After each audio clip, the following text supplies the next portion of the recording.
Good morning, my friends. This is the Grimflayer, and I hope you are all doing very well today.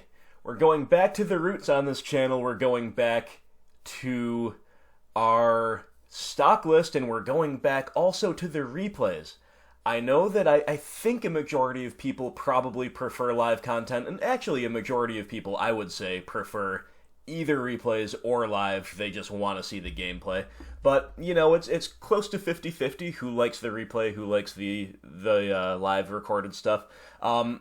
As I've said, I'm going to try to just keep mixing it up to keep everybody happy, and therefore, after several live recorded leagues in a row, including some that were some fun diversions from the norm, check out my Golgari Highlander League recently. Check out also my donation league. We've played some fun stuff, but we're back to the stock list, and we are back to the replays. So here it is, competitive league with the April stock list.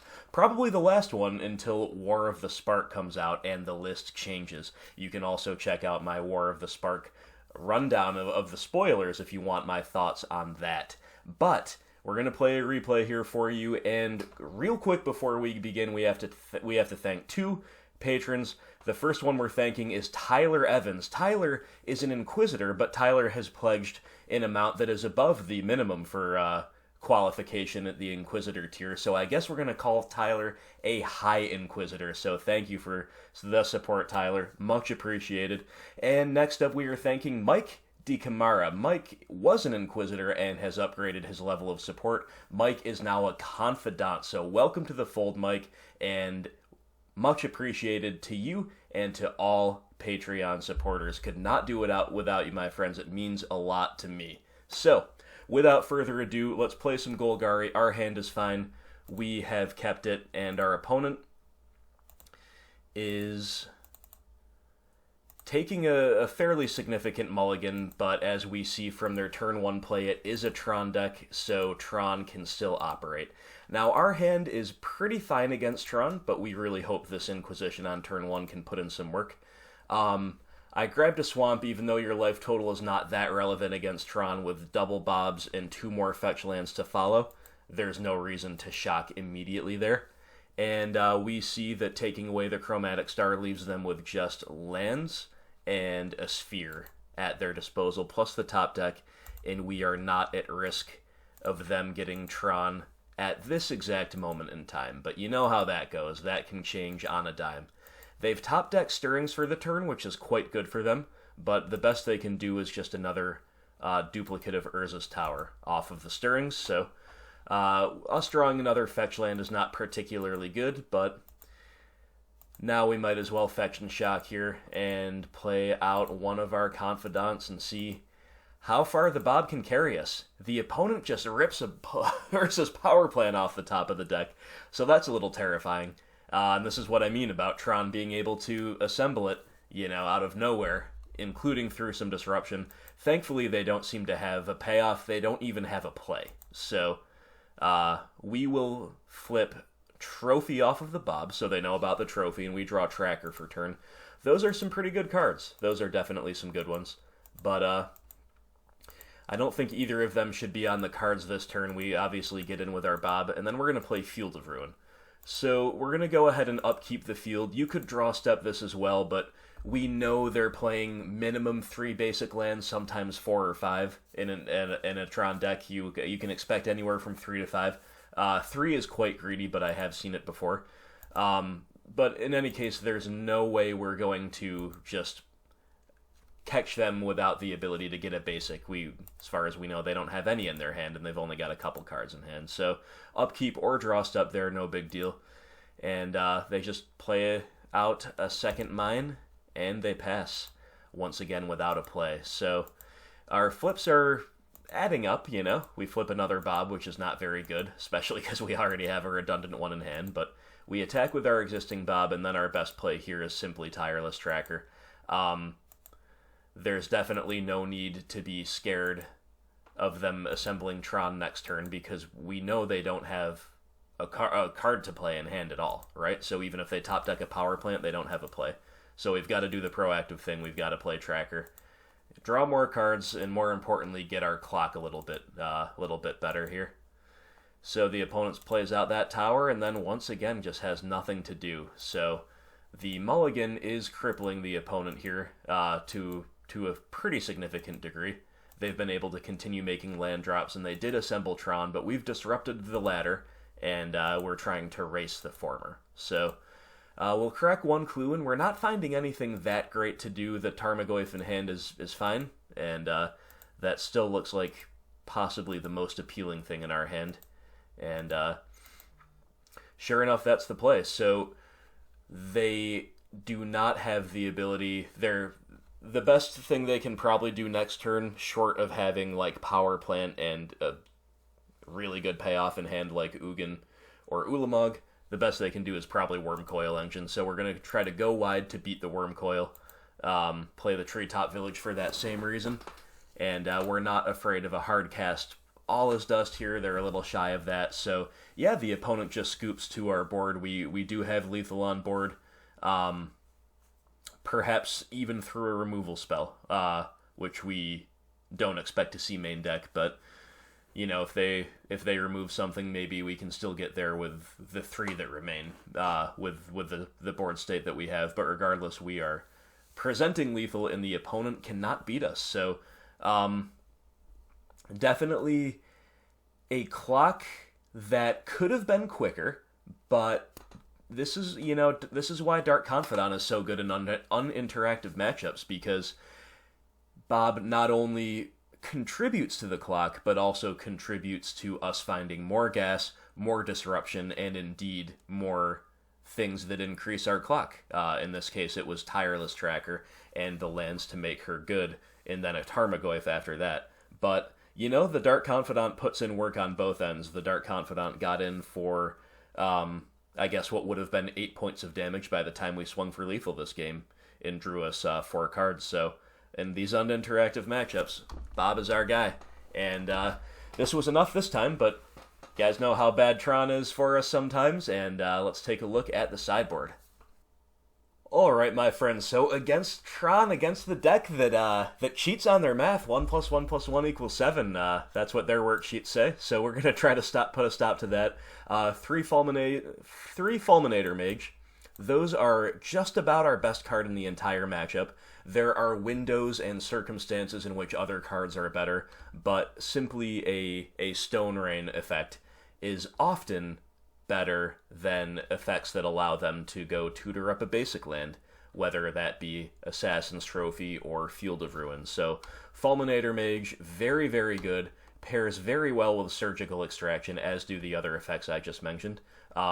Usually you want to be surgicaling away a Tron land, but there are definitely circumstances when the games are going long where you surgical away a 4 of value piece like Wormcoil Engine or Karn, or sometimes even Thragtusk post-side. Regardless, we definitely want both Surgicals, and Maelstrom Pulse is the final card that we will bring in to play here. Now, in terms of what comes out, I prefer to simply cut all 4 Fatal Push. There are certainly windows in which a push is not that bad. We're thinking of kind of cleaning up Thragtusk or Wormcoil Engine tokens. We're going down on resources to do it, but sometimes we just kind of have to try to batter through that stuff 2-for-1ing ourselves. That said, Fatal Push is still kind of our worst card, or one of them. Liliana the Last Hope does not do all that much. And then for my final cut, I prefer to cut either a Scooz or a Collective Brutality. And what I've done recently, which has worked well for me, is leave in the Brutality if I'm on the play, because on the play, taking away a turn 2 Sylvan Scrying, if they lead on Tron land into Egg, they're probably on a Scrying if they kept a full hand or close to it. Taking away that Scrying can be really good, but Brutality is pretty bad otherwise, and it's too slow to do even that on the draw. So here on the draw for Game 2, we leave in the Scooz, but then if there's a Game 3, we'll bring back the Brutality. That's how we do it. Game 2 against Mono Green Tron, my friends, and our hand is unplayable. It's a one-lander, and it's got a lot of decent stuff, but yeah, the one land, the payoffs are not there to make this a valid keep. Now here, I mean, it's got Field of Ruin, it's got Maelstrom Pulse, so we're going to give it a shot, but the opponent keeping 7 So here's the reason I kept this very bad hand. We saw that the opponent kept 7. And on the draw, we are almost certainly not beating a Tron player keeping a strong 7, no matter what we do. So our best bet in this particular window is that our opponent just kept like a 7 that's got some stuff but needs some help because they didn't want to risk going too low on resources against our discard deck and against our disruption heavy deck, especially when we have fulminators post side. So our hope here is that the opponent keeps like a relatively safe but not explosive 7 that does not have turn 3 Tron. We can disrupt the turn 3 Tron with Field of Ruin. We can disrupt stuff like Oblivion Stone, perhaps played on curve with our Pulse, and we hope the top of our deck shows us the love. So that's the rationale behind keeping this 7 that does very little. Again, being on the draw, the opponent keeping 7, that's the big reason as to why. We draw another Field of Ruin, so at this point, we're even more hopeful that the opponent's 7 is as we thought it might be. And we're going to run out our Catacombs so we can go thin out our deck. The opponent's cracking eggs. They've got 2 Tron lands, so it's looking a little bit scary for us. But again, on the draw, and we draw a 3rd Field of Ruin. So we've got all the fields, and we're just at the opponent's mercy. Okay, the opponent leads off on a star, so they don't just have Tron set up from the outset. And they have to play a forest for a turn with no follow-up play. So our read was correct. The opponent just kept like a 7 with lands and spells, basically. And so this gives us a shot. Now, Thoughtseize is a good draw, and Thoughtseize actually incentivizes us to main phase this field. If we didn't have this Thoughtseize to play main phase, we would wait until their draw step most likely to hit that tower. But as it is, we hit the tower because they played it second, and we do it main phase so we can follow up with a Thoughtseize. And we see, unfortunately for us, the opponent has a redundant tower in hand, and also Sanctum of Ugin, and then they have Map, O-Stone, and Ugin, the Spirit Dragon. So, we go ahead and take away Expedition Map because we want to keep them off of Tron, and we also want to keep them off of land drops in general. There are definitely some incentives, if our hand was different, to try to just keep disrupting their lands with fields and take away an Oblivion Stone.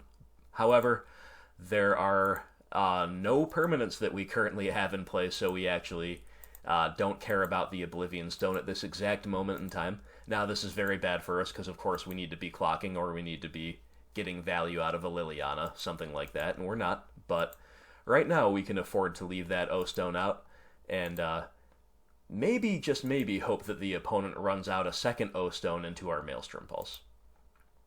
So, once again, we have a draw that incentivizes us to main phase our Field of Ruin. So that's exactly what we'll do. And Tarmogoyf is a good one here, so definitely take it. Pass to the opponent. Opponent's got a Sylvan Scrying. They get their 3rd tower of the game. They play it, and they will pass.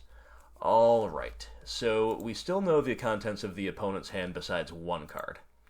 So let's go ahead and attack with the Tarmogoyf here. And once again, it's Field of Ruin time. This time there's no reason to do it main phase. And there are many, many reasons to wait to the draw step. I guess not many reasons, one specific but very powerful reason that they could be out of basics here. So we're going to field them on the draw step. Draw step gives them one more chance to naturally draw a forest and run them out of basics. So we'll see what happens with that.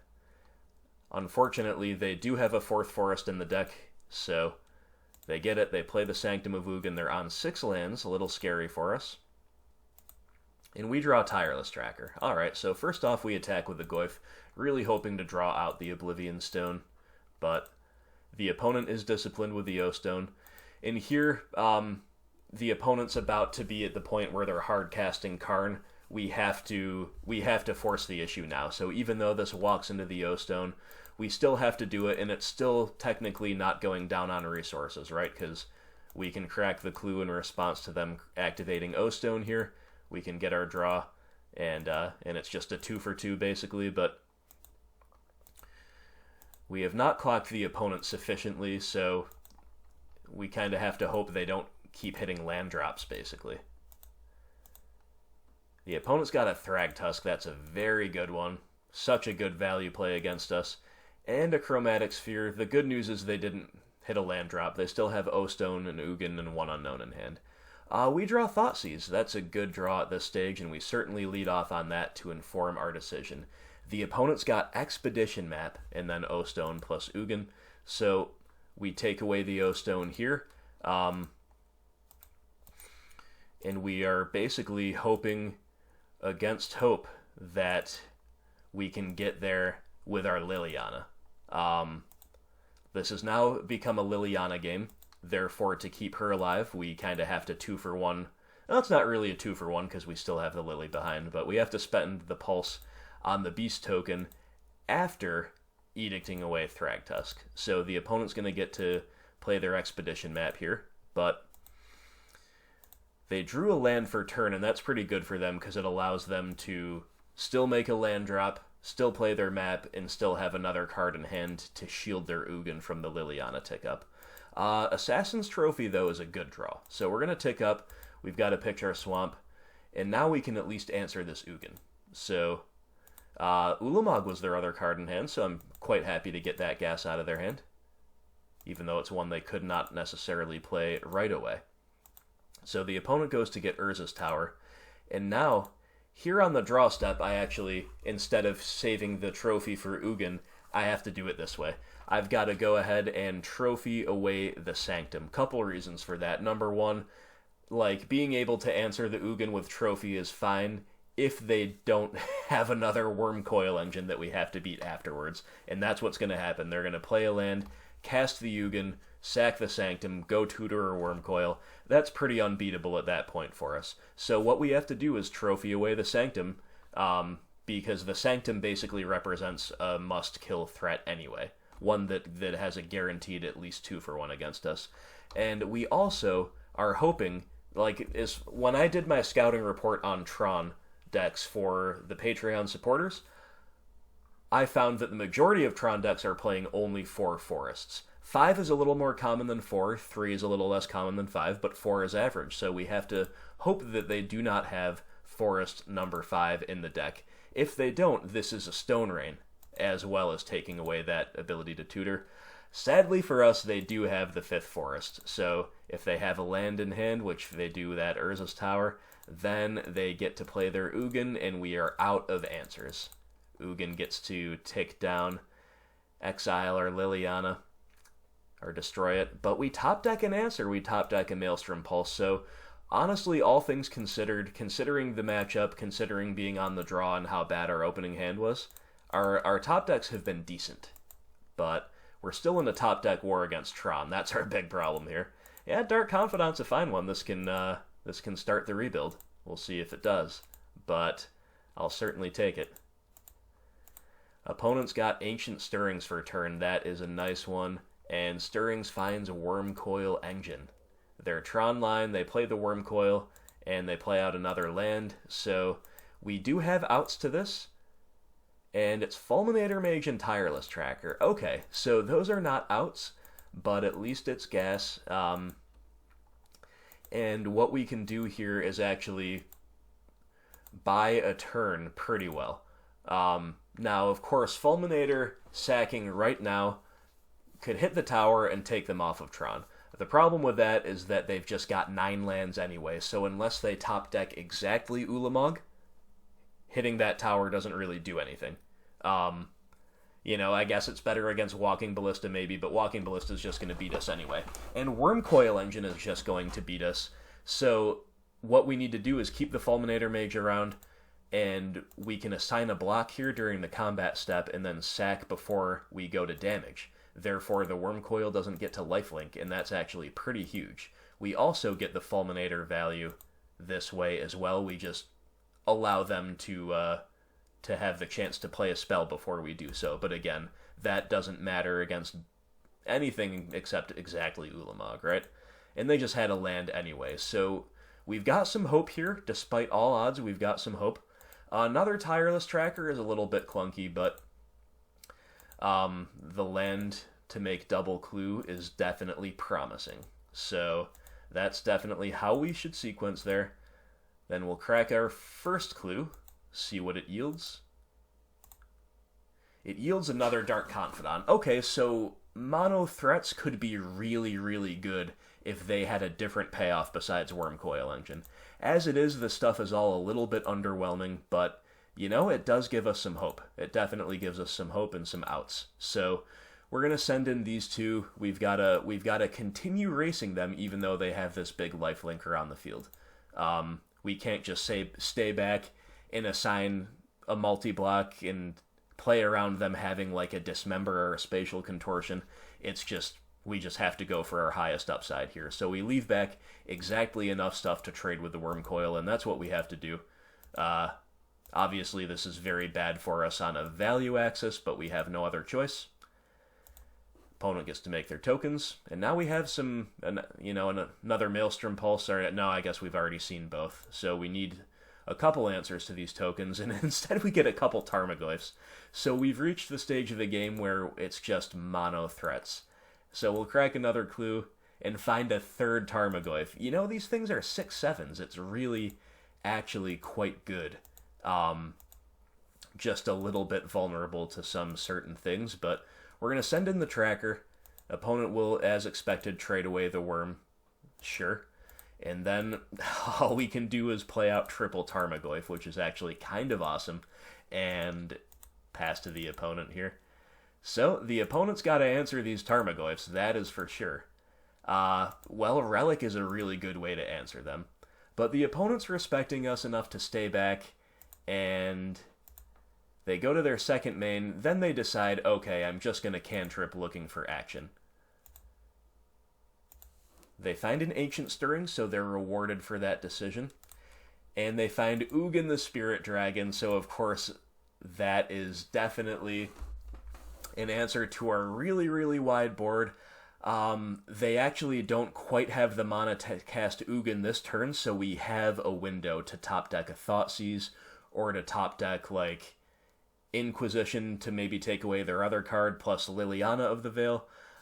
Didn't happen, we just draw yet another threat plus an Abrupt Decay, so all we can really do here is Decay the Worm, which is going to grow our Tarmogoyfs. They're going to Nature's Claim their own worm in response just to gain life, which is a heads-up play. And then we will fire up the Hissing Quagmire, because next turn we know that Ugin is coming down, so we don't want to play this other Bob, and we want to get as much damage across as possible right now.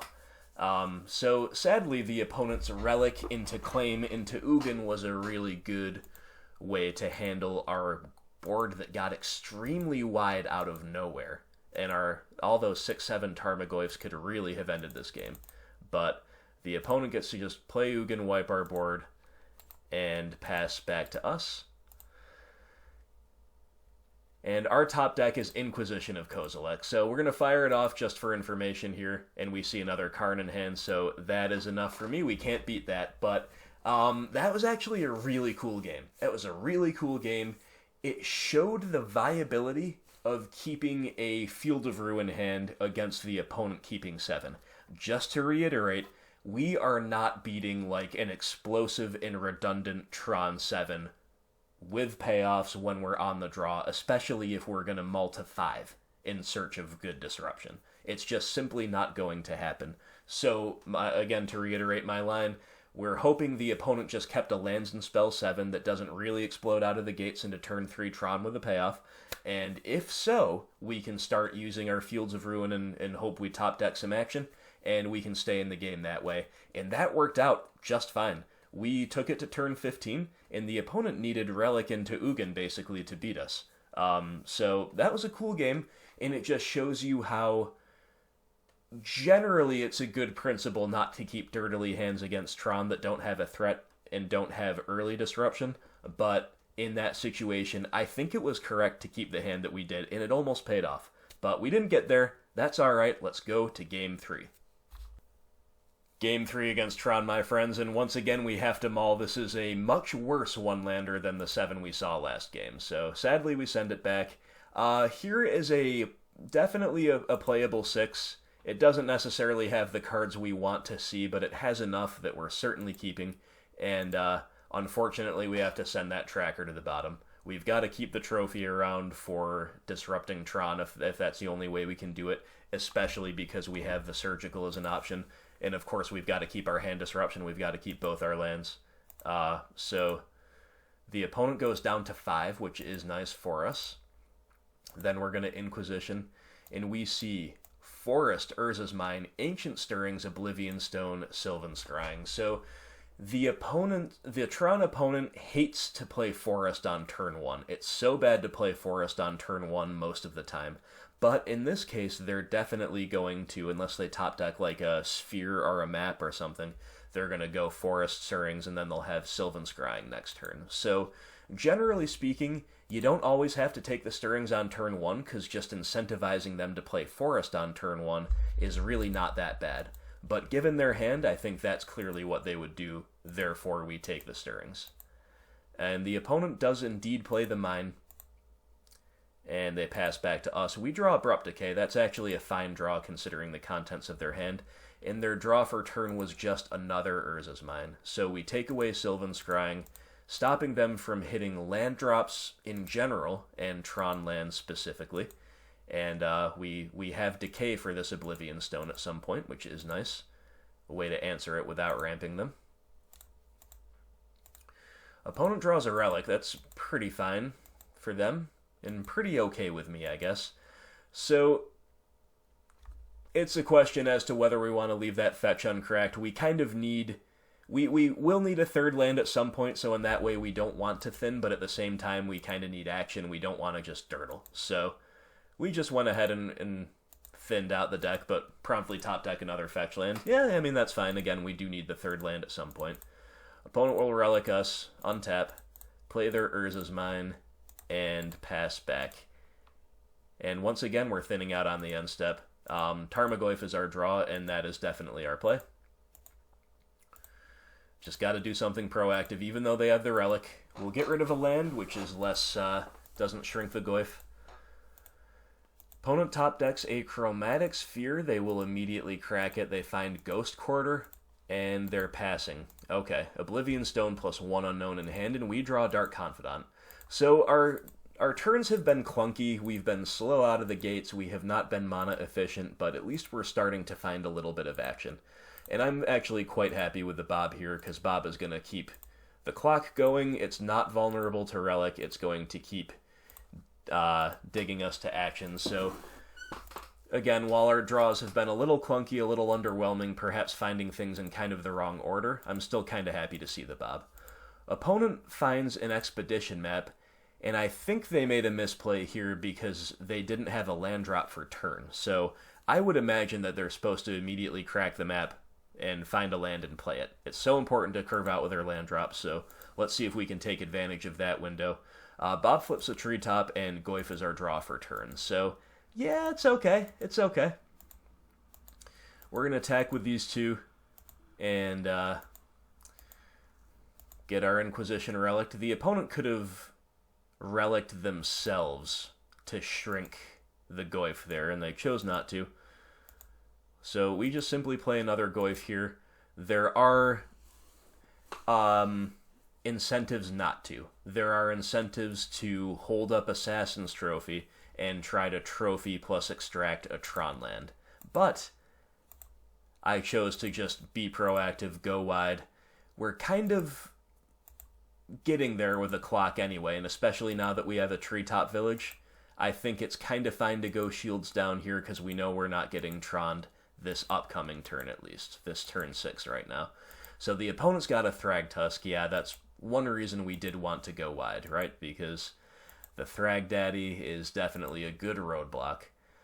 Tireless Tracker and Assassin's Trophy are our finds. Again, it's all very clunky, it's all very awkward. We're going to send in just the Goyfs, because what we can do here is grow them at instant speed if they, whether or not they block. And they do indeed block. So we get to decay the relic here, which is a nice window. You know, of course, they're totally shields down, and they cannot shrink the Goyf at all, because there's 2 artifacts and 2 sorceries in the yard. So we get to take care of the relic without them cashing it in for a cantrip. We get to grow the Goyf by putting instant in the yard, and we get to trade off a Goyf with a Thragtusk, and the other one gets across for some damage. So, unfortunately, there's not much else we can do here that's proactive. And once again, I chose to kind of take my chances with the Tron lands. I didn't want a trophy here because, like, we're reaching the point where their value is kind of too much for us. Like, we're going to have to answer the Oblivion Stone at some point. Looks like we're going to have to trophy that to answer it. The opponents gain some life. They've got a blocker. They're starting to make natural land drops, so it's possible that we just can no longer afford to care about the Tron lands. We have to care more about just beating their value pieces, including a potential Worm Coil on 6. So that's why I'm sequencing the way I am. Opponent cracks an egg, plays a Sylvan Scrying, but now the Sylvan Scrying is enough for me to go after the Tron lands here. And I think that's a fine window to do so. And we'll go ahead and extract the towers. We see the unknown in hand is a chromatic star, so we didn't get lucky, but we also are not facing anything we can't beat in hand, at least at the moment. So they go get a power plant, of course. And I just skipped through that, but we saw... let's see, I'm trying to remember. We know they play 5 basics. We knew that from Game 2. We saw all 4 Thragtusk, I think 3 total relics, and they didn't have removal in, so otherwise it wasn't anything too crazy. No Thought Knot Seers, nothing else too unorthodox out of the sideboard. So from memory, that's what we were facing, and of course they will play out that O-Stone. Dark Confidant reveals Maelstrom Pulse. Alright, so I think we just kind of say, we're going to answer your board here. We are... It's tempting in a way to not trophy away that beast, but we just have to. At this point, we just have to. We have to be able to clock with our Bob, stop the Bob from attacking for a couple turns now between the Thragtusk itself and then the beast. And, of course, the beast attack in its own right is a little scary at this stage with the Bob triggers as well. So we just had to, unfortunately, trophy away the beast. They get a nice play here of claiming the star. Note that when Star is put into the graveyard from the battlefield, draw a card. So, unlike Sphere, where you have to sacrifice it, they can claim their own Star and still get the cantrip. So, it's a nice little synergy. It's one of the many reasons it's kind of safe to bring in the Nature's Claim if you're not sure as the Tron player. Like, they bring in the Nature's Claim to kill our Damping Sphere. But if we don't have Damping Sphere, which we don't, or we haven't found it, they can still get some value out of it with a play like that, or with a play like claiming their own thing just to gain life like we saw in Game 2. So anyway, Bob flips Treetop Village, and therefore we are just going to attack. Now, of course, we could fire up the Treetop Village here, but instead we are going to play the tracker, make sure we play the tracker, and play the other Treetop Village here. So getting the Treetop Village and still having the ability to crack a clue. Next turn, the ability to fire up both Treetops. I think that was better, because now, even if they top deck a Planeswalker, we can answer that with both Treetop Village attacks, and we're still cracking a clue this turn. Plus, we're just presenting lethal if they don't have a Planeswalker. And I'm thinking more of Ugin here. Actually, I'm not sure if they had the lands for Ugin. I don't know if they played a land this turn. I was not watching, but regardless, they have Karn. And Karn is, of course, a good one, but we can beat the Karn. We can beat the Karn, and that's exactly what we're doing here.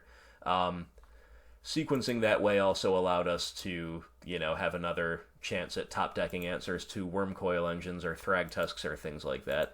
But we didn't top-deck the answers, and to be fair, we don't need them. We fire up our Treetop Villages, and the opponent just scoops because they are dead on board. So, it was an interesting game here insofar as we had Disruption and Clock kind of in the wrong order to some degree.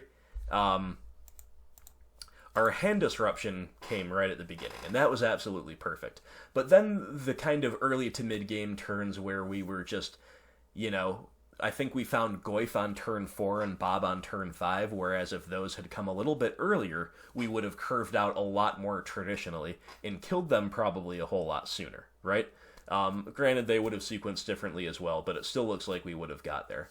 That said, this sequencing proved to be enough. The stuff coming in slightly the wrong order and slightly less than ideal sequences still proved to be enough. And it just goes to show you that we can, as long as we have sufficient disruption, we can beat Tron on a value axis if the game doesn't go too long. And that's exactly what happened here. So, a Worm Coil engine here, another Thragtusk, these things might have been tough to beat. And that's why they side in cards like Thragtusk. The roadblocks, the value-oriented roadblocks, can be really tough for us and can give the Tron player enough time to take over the game with a Karn. But as it is, they had the hardcast Karn here on turn 10, and it was not enough. So feels great, my friends, to start off our competitive league, not only with a win, but with a win against Tron. Let's take a look at round 2.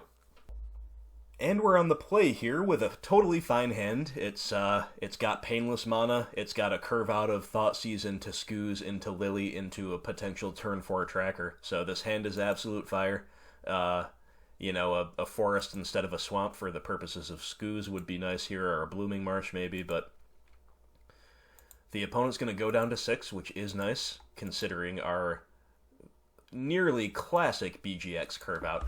So we see the opponent is on some kind of what looks like Absent colored deck. It could just be green-white Value Town as well, but, Verdant Catacombs could just be in the deck. So it's GWX, something value-oriented is all we know for now. So, obviously, any take here is definitely viable. I think the thing to do here, though, is to slow them down and also to take away the non-redundant piece in their hand. There is an argument to take away Tireless Tracker and let them go birds into night, and then we edict them away, but then they get to untap with a night. They're going to sack their birds. So I think the thing to do here is definitely just to take away the birds and make this a Liliana game. We're going to make this a Liliana game. That is the plan. If we had more discard or more removal in hand, it would be interesting to consider some other options. Blooming Marsh is a fine draw here. It ensures our tracker will have fuel on turn 4. It gives us another green source in case that matters. And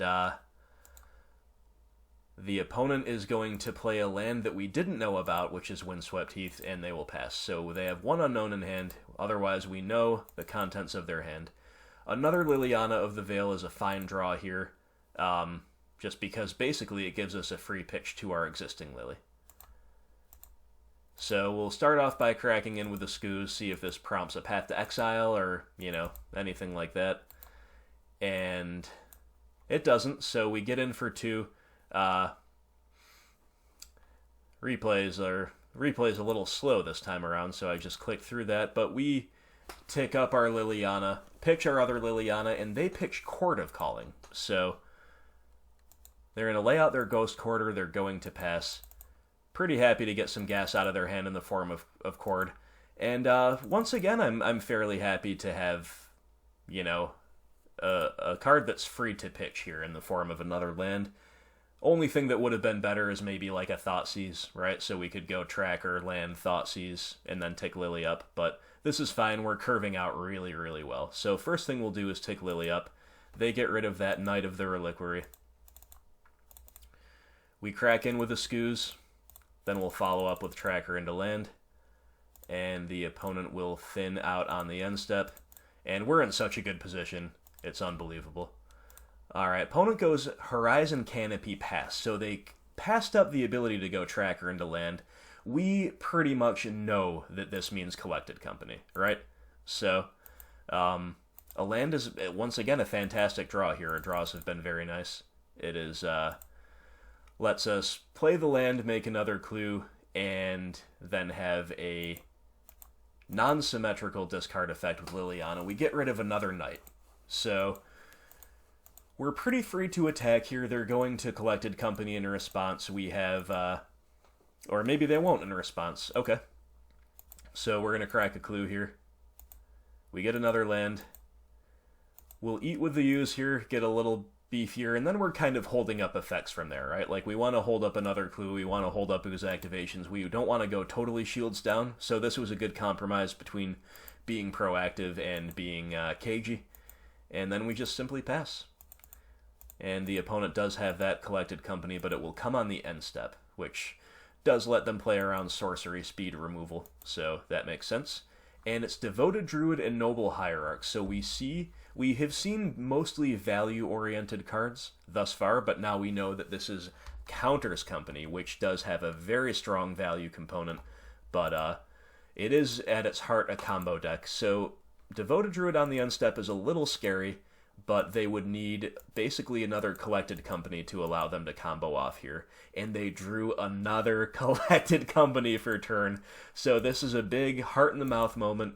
If they find Duskwatch Recruiter and Vizier of Remedies were just dead, they almost did. They found a second Devoted Druid and Duskwatch Recruiter instead. So that was a little bit scary.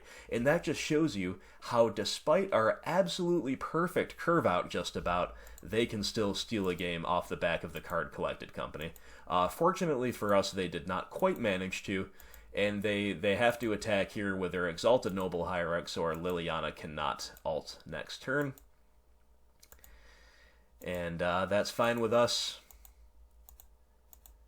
We'll crack a clue on the end step here, and we find a Scooze, which is not particularly great here, but Collective Brutality is pretty nice. So Collective Brutality is the play here. It just simply allows us to kill the Duskwatch Recruiter, which is a combo piece, and of course we get to make 2 clues before we do so. We might as well crack one first. Finding Pulse is fine, but it's not quite castable this turn alongside Brutality. I chose to pitch the Scooze just to drain them for 2. It's you could have taken that or left it, because as we'll see here, the opponent gets to use the Devoted Druid for an unusual case scenario. They get to untap and put a counter on just to assign the block. This is, of course, fantastic for us, because it forces them to throw away their combo pieces, throw away their board state, but they get to do some spicy things there. They also get to use that mana to crack a Horizon Canopy. That said, we'll crack another clue just to see what we get, and see whether we want to Edict or Tick Up. They've got Tracker in hand. I'll just choose to Tick Up, pitch a Tarmogoyf. You could go either way with that, but the opponent is simply dead. So that was a wonderful curve out for us, and the opponent mulled to 6, and they had a hand that was powerful, but also was answered pretty well by our stuff, and they still very nearly stole the game from us with a back-to-back Collected Company that almost put the combo together. So definitely a reason why we have to respect that, and definitely a reason why it is tricky to not only play against this deck, but to sideboard against it, because as you've seen, even main deck, they have really value-oriented cards that can definitely beat us, like Tireless Tracker, Knight of the Reliquary, and Collected Company, just to find value pieces. They also have the combo that can steal games out of nowhere, and their combo pieces like Devoted Druid and Duskwatch Recruiter can contribute to the value plan as well. So it's a really tough, tricky matchup to pilot. I wouldn't say we're unfavored or anything. I think it's pretty 50-50, perhaps depending on the opponent's experience in the matchup, both players' experience, and both players' 75s. I think it's somewhere in that 50-50 range anyway, but definitely one where you have to be very tight with your plays, and where you have to sideboard with some nuance. So let's take a look at what we do for that. Alright, my friends, so against Counters Company, we have some definites and some maybes. Deathmark, Collective Brutality, Maelstrom Pulse, Damnation, Engineered Explosives, and Grafdigger's Cage. These cards are our definites. They are either very efficient forms of interaction like Deathmark and Brutality, or they have X for 1 potential like Pulse, Damnation, EE, or they shut off a lot of what they're up to. Grafdigger's Cage shuts down Kitchen Finks, which is a value card that we should expect to see in some capacity. More importantly, it shuts down Collected Company and Court of Calling. This card is definitely one that, like, you can imagine scenarios in which they can kind of get it done without having to do anything that Grafdigger's Cage stops, but in practice, Grafdigger's Cage is actually a really, really big thorn in their side. So, those ones, in my opinion, are the definites. Nihil Spellbomb should be a consideration, because they do play Kitchen Finks, they do play Eternal Witness, these value-oriented pieces, and, oh, sorry, how dare I almost forgot about our Liliana the Last Hope. I don't know what's up with the graphics there. Okay. Alright, well, this is the mostly sharpied out Lily, right? Something wonky's going on with the client right now, but anyway, our second Lily, the Last Hope, of course, comes in too. And we could consider probably only one Spellbomb, two might be a little clunky, and our own Kitchen Finks. I might advise playing the Kitchen Finks if you know that they're heavily pivoting toward a value plan, and if you don't play Grafdigger's Cage in your 75. But as is, we don't want the Finks, so I don't know if we're going to have room for the Spellbomb either, but let's take a look at what comes out. And it's a little bit tricky, because so much of our stuff is good. So on the draw, I think cutting away 2 Liliana of the Veil is pretty fine. She's a bit clunky, but still very powerful. So I like to do that, and I also like to trim a land. And in my opinion, you could trim Forest, or you could trim Blooming Marsh. We would want to trim Forest because we want to really interact early.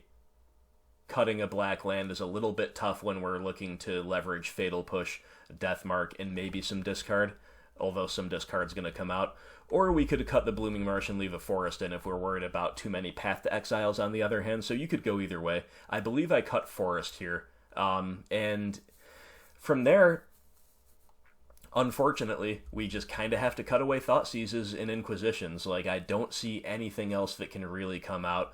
Scavenging Ooze is very good as a value piece, as a beater, as a blocker that competes over the graveyard stuff, and Tireless Tracker, like, normally it's kind of free to cut one clunky threat somewhere, whether Scooz is too clunky or Tracker's too slow or Bob is too much of a liability. I frankly think that all of them are good enough here, and all of the rest of our spells are definitely good enough, that we just have to move away from discard. And personally, you could do one of two things here. You could cut away all 4 Inquisitions. Excuse me, I can't talk today. All 3 Inquisitions, leave in 2 Thoughtseize. This is basically if you want to respect Collected Company above all else. Or you could hedge and leave in 1 of each. Thoughtseize gives you the reach to hit Coco, but also means that you're not going to cast 2 Thoughtseizes in a game ever, and not go too low on life. So you could go either way. I believe I was hedged for this game as well. So if we're looking at a setup like this, I think we'd run with this, and then if there's a game 3, we'd want to bring back a Liliana of the Veil. And then, again, I don't know if there's anything else. If you wanted to cut one of these top-end threats, maybe you could. Maybe you could cut away a Tracker, but I would prefer, myself, to just move even further away from discard like that.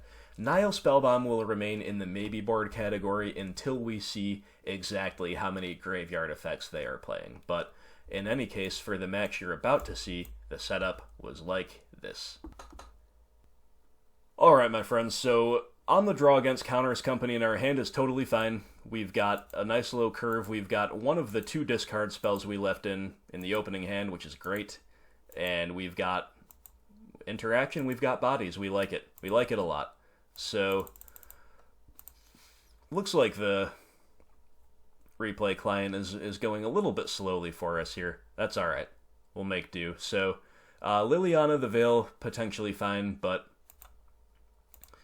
at this stage we need to still hit our 3rd land. That said, Thought sees you, and we see a hand that is just kind of flooded with Mana Dorks. It's a nice hand in that sense, because they've only got 2 lands, but they've got 3 total Mana Dorks, so we can't really disrupt their mana effectively.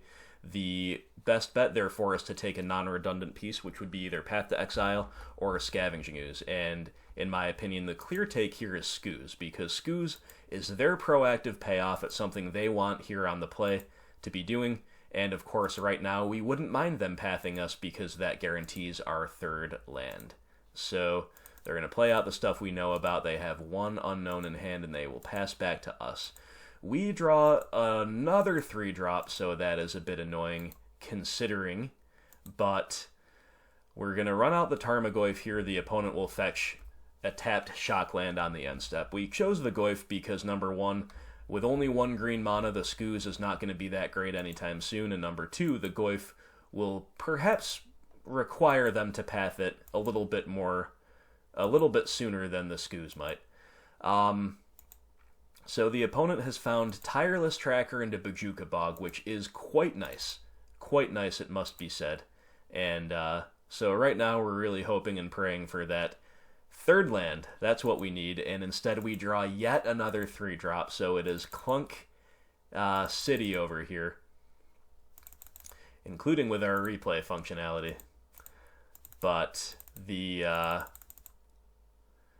only play we have, the only play that makes any sense, is to Abrupt Decay that Tireless Tracker, and then swing for the fences with good old Tarmogoyf. So, end step, the opponent gets to crack that clue with Birds of Paradise, and then they will untap. And they still have that path in hand. What have they found? They have found Duskwatch Recruiter, the Noble Hierarch, putting the clock on, and then they pass to us.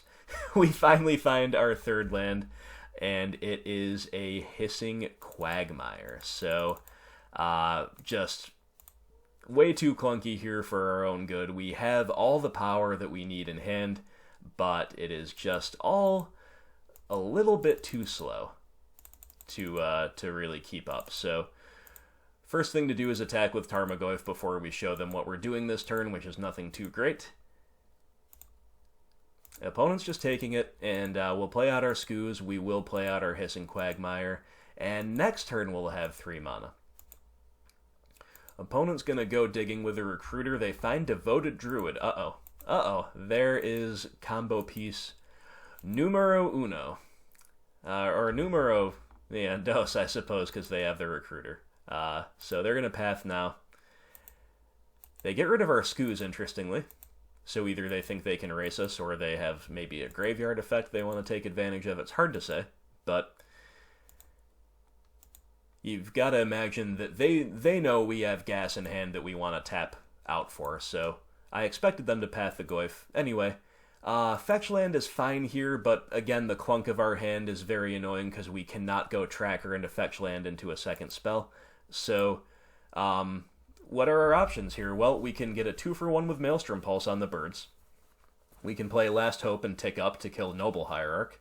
Or we can go Tracker into land and make 2 clues. Those are basically the valid options here. Or we can simply 1-for-1 the Duskwatch Recruiter, which might actually be what we have to do, because that thing is not only a part of the combo, it does get repeated value, and they certainly have the mana to sink into it. But we could be up against Collected Company right now, so we'll just attack with the Goyf first, see if we draw out the Coco. They don't have one, or they were slow rolling it, so we'll try Pulse on the Duskwatch Recruiter. In my estimation, that was the best play. That's the card we kind of need to answer first. So even though this is kind of the least value efficient play from our end, this is tamping down on their value, right? They find a Skoos off of the Recruiter in response, then we'll play a land and pass. So let's see what the opponent does. Skoos is a good one. It's going to help them stabilize for sure. Once again, the Hierarch is keeping the clock on us, hitting for 1. And then it is indeed Skoos time. So they still have Devoted Druid and 3 unknowns in hand, but no land drop. So here I decided to just go ahead and get my other Overgrown Tomb out of the deck, because we are respecting our life total.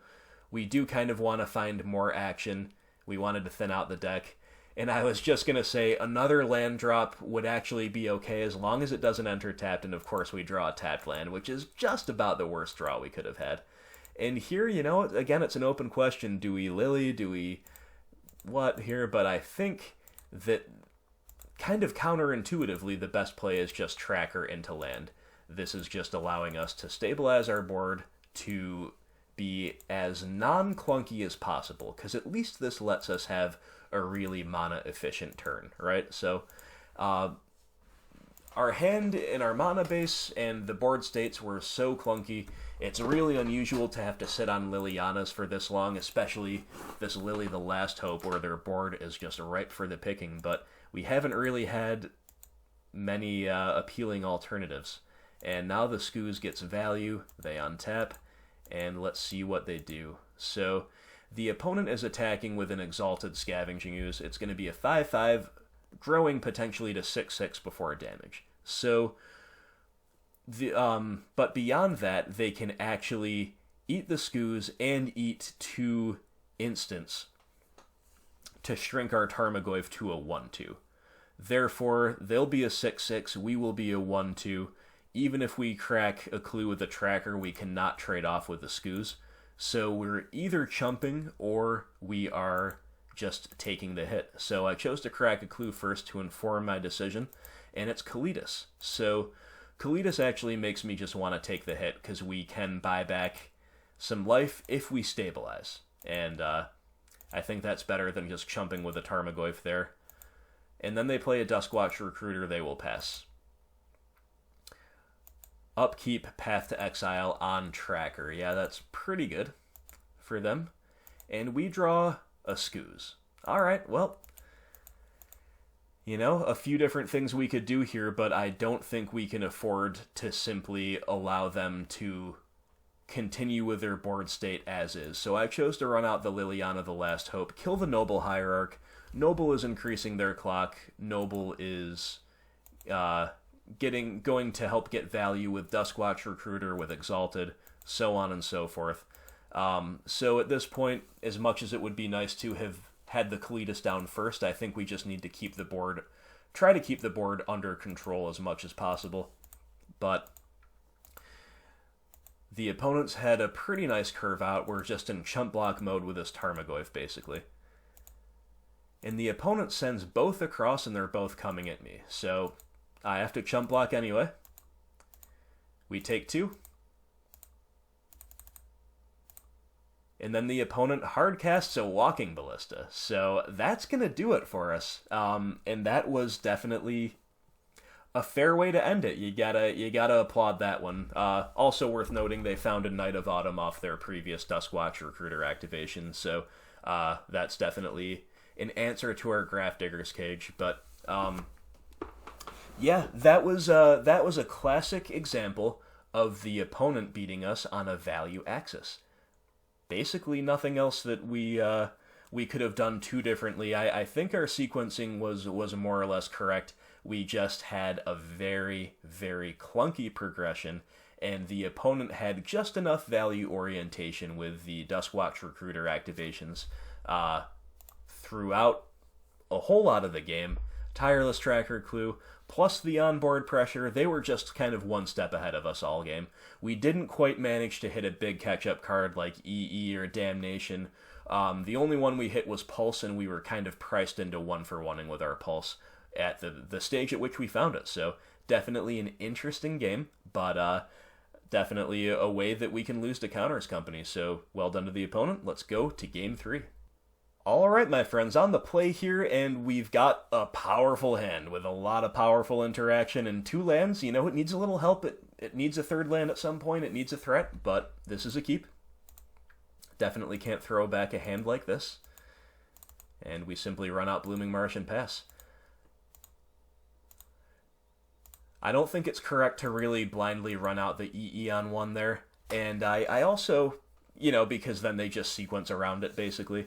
And I also declined to Fatal Push the birds on the end step, because I'm thinking if they've got another multiple mana dork-based progression, I really want to get my X for 1 early on, and if not, you know, there are other options, and we just kind of want to see what we draw here as well. I don't think there was necessarily a guaranteed reason to Fatal Push there, but certainly would have been a viable line. We draw a land, so that's fine, I suppose. We did need the 3rd land, but right now all we do is pass. And once again, we're hoping to kind of maybe draw them out. And they play Knight of the Reliquary, so this is where we get punished for not pushing the bird.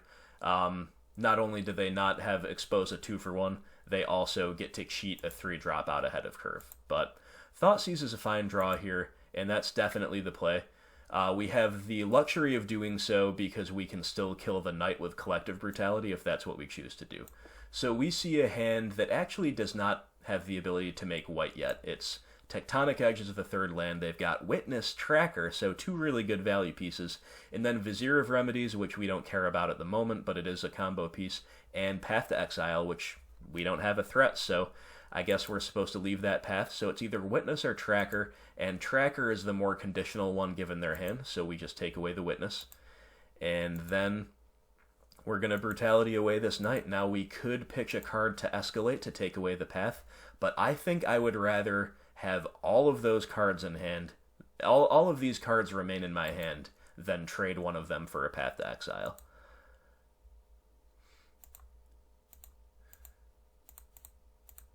So the opponent gets to go Tracker and do, well, we assume Tech Edge, but they show us Razor Verge Thicket, so they did top deck a land for turn, so we still know their whole hand, and Tarmogoyf is the play. Is the draw, rather. And so we've got a few options here. Obviously, we could do a few different things. But I think answering the Tracker is basically something that we must do. And I chose to just pulse the Tracker, not ramp them, not give them the ability to crack a clue on the end step there. So they untap, and then they begin by cracking a clue, which is nice for us. It means they're not doing anything too crazy this turn, it seems. But they're going to play that Vizier out. So they've still got a path in hand. They play out a Birds, so just one unknown. Alright, so we've still got a handful of really strong interaction. We draw Grafdigger's Cage for turn. Okay, so we know that they've got Path plus 1 unknown in hand. It's tempting to get the Grafdigger's Cage down in case their other card is Collected Company, which it could very well be, because they wouldn't have had the mana to hold it up this turn anyway, I don't believe, because they had to dig to begin the turn. So it is tempting to play Cage in Goyf for that reason. But the other option here is to just finally get a 2-for-1 with our Engineered Explosives. And at the end, that's what I chose to do. Again, you could go either way here, but I'm basically hoping they don't have the absolute best card, which would be Coco. And if that's the case, then I'm pretty happy to do as I did. Alright, we draw Deathmark, so we're continuing to draw good spells. And now I think it's time to just play out our cards. And once more, you know, we could have run out the Cage there against Coco, but I chose to Deathmark the Vizier instead. And they get a Bojuka Bog for turn. Noble Hierarch. The other reason not to run out the Grafdigger's Cage is because they could have been sandbagging a Knight of Autumn. We saw that game too. Now we know they're not, right? Now we know they're not because they played out their whole hand. They have a path in hand. So now we know it's as safe as it's going to be to play the Cage now, right? Because they could just as easily top deck the Coco or the Court itself. Probably more likely to top deck those things than they are to top deck the Knight. So we're attacking with Tarmogoyf. Before damage, we'll push Noble Hierarch just to have a mana-efficient turn to grow the Tarmogoyf here. And the reason we do that is because we always plan to play the Cage this turn, so we might as well take our window to push there. It is kind of an aggressive use of it, but I think we want to be mana-efficient. And the opponent just has a land for turn for their top deck, and then they will upkeep Path to Exile. So they are totally empty-handed. Pretty good for us, of course, given our follow-up and the fact that we've got a Cage on the field. This is a really savvy play, though, from our opponent. They're going to get us to 4 mana, the fourth one being untapped with Path to Exile. Then they're going to, still on the upkeep, Tech Edge our Blooming Marsh, taking us off of a 3-drop this turn, which is exactly what we have. So good sequencing there from the opponent, it must be said. And the opponent top decks Devoted Druid. So once again, for the principle of being mana efficient, I wouldn't mind trophying away the Devoted Druid there, keep the board clear, all that. But now that we have Kalitas, I think our incentives are to be a little bit cagier with our removal. That said, despite the fact that Kalitas has incentivized us to sequence a little bit more slowly, we are also not going to turn our noses up at the guaranteed tracker into double clue turn, and that's exactly what we do there. Verdant Catacombs was a great top deck, and the opponent, unfortunately for them, top decks a Verdant Catacombs of their own, which is much worse under their circumstances than it was for us. So we top deck yet another Verdant Catacombs, absolutely beautiful, no question about that.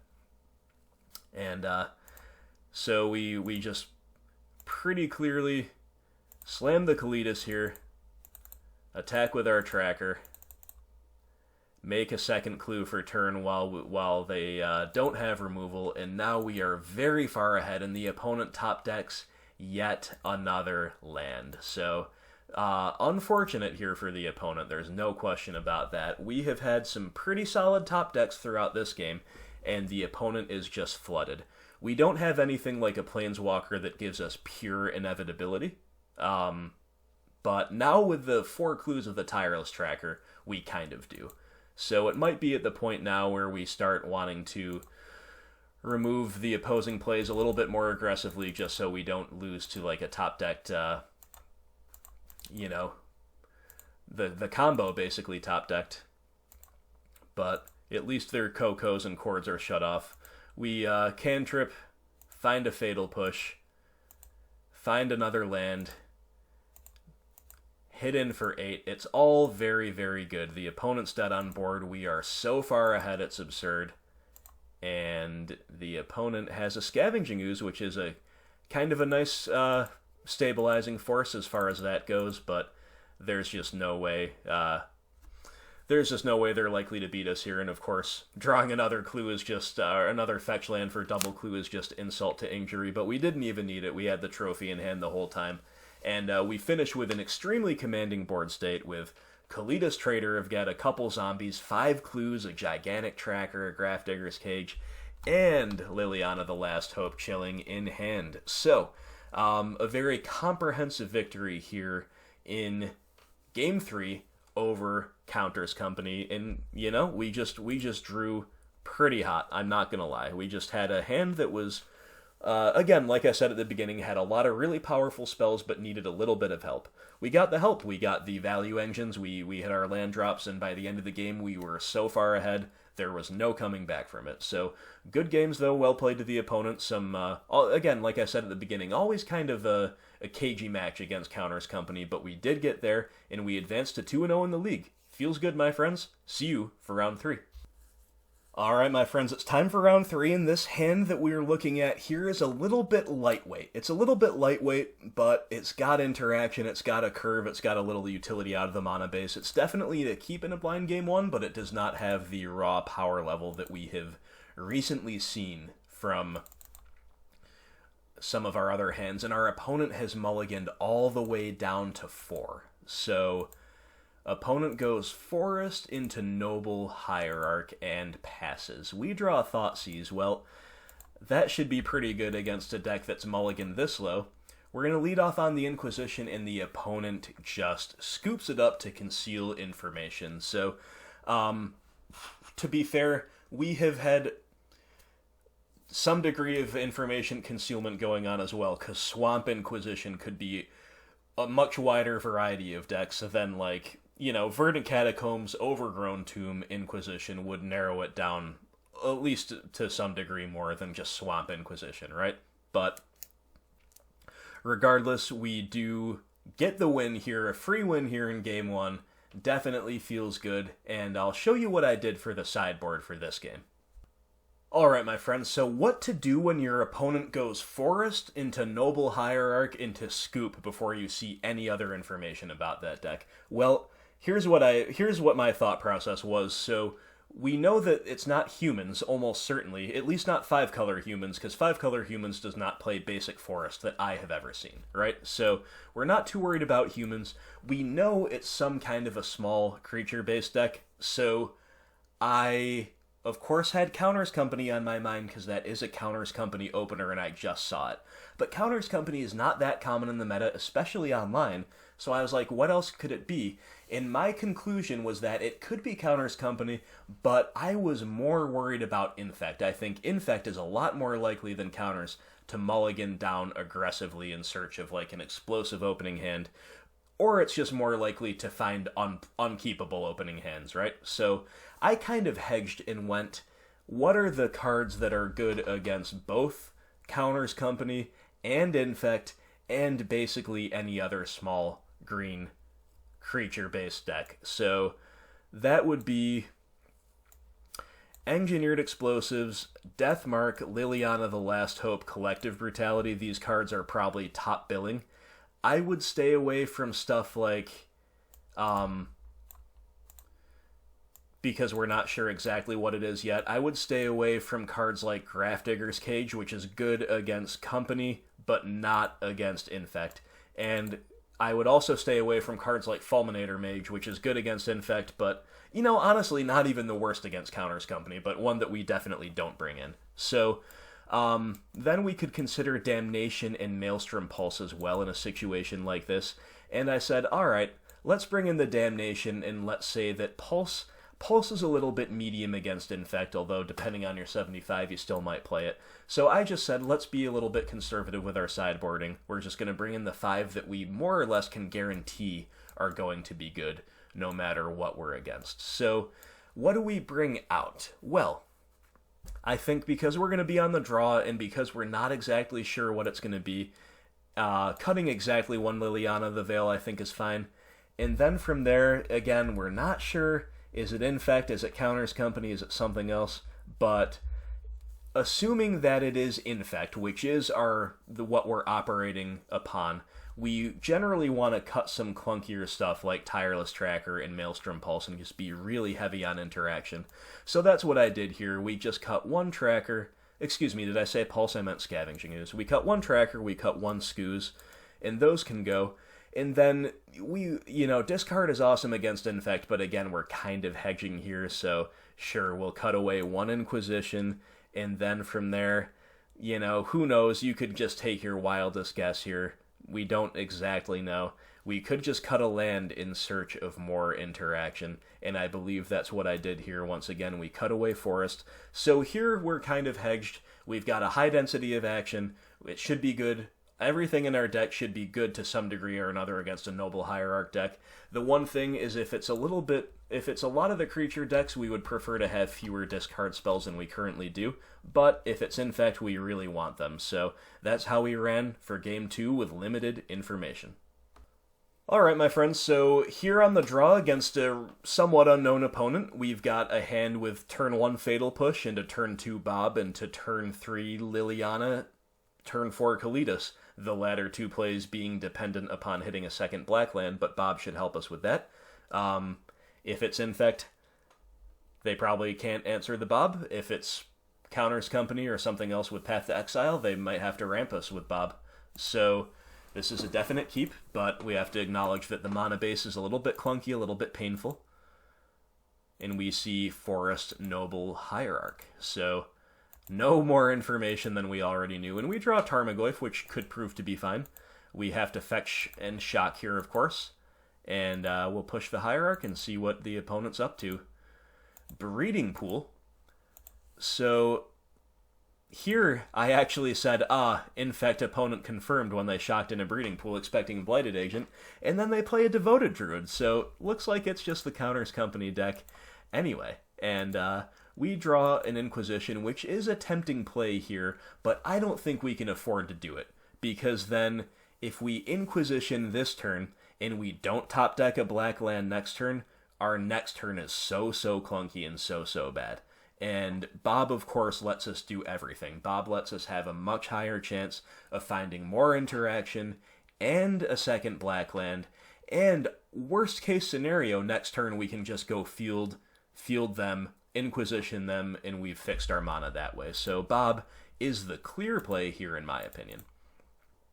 Opponent's going to put a counter on the Druid to make some extra mana, and they're going to just Collected Company main phase on turn 3 through a Fatal Push, finding Duskwatch Recruiter and Vizier of Remedies. So, yep, the turn 3 combo while on the play through Disruption is pretty good. I'm not going to lie. So, the opponent gave up kind of a free win in game 1, but they just absolutely comboed off on us here like crazy in game 2.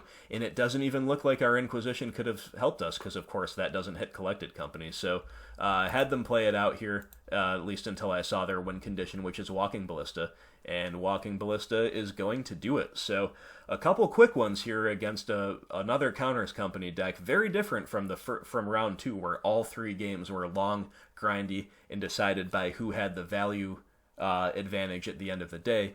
Here they mulled to oblivion game 1, we finished them off with discard, and here in game 2 they just comboed out on us with the nut draw, killing us on turn 3. Alright my friends, game 3 against Counters Company. And our hand is fine. It's got Fatal Push into Skoos into Liliana is going to be our curve, or it's going to be the Treetop Village turn 1. So we're going to have to decide whether we want the ability to push their turn 1 play, or to have a guaranteed turn 3 Liliana. We'll see how many cards they keep, which might inform that decision. The opponent will mulligan to 6 and then keep. So I chose to run out the Treetop Village there, but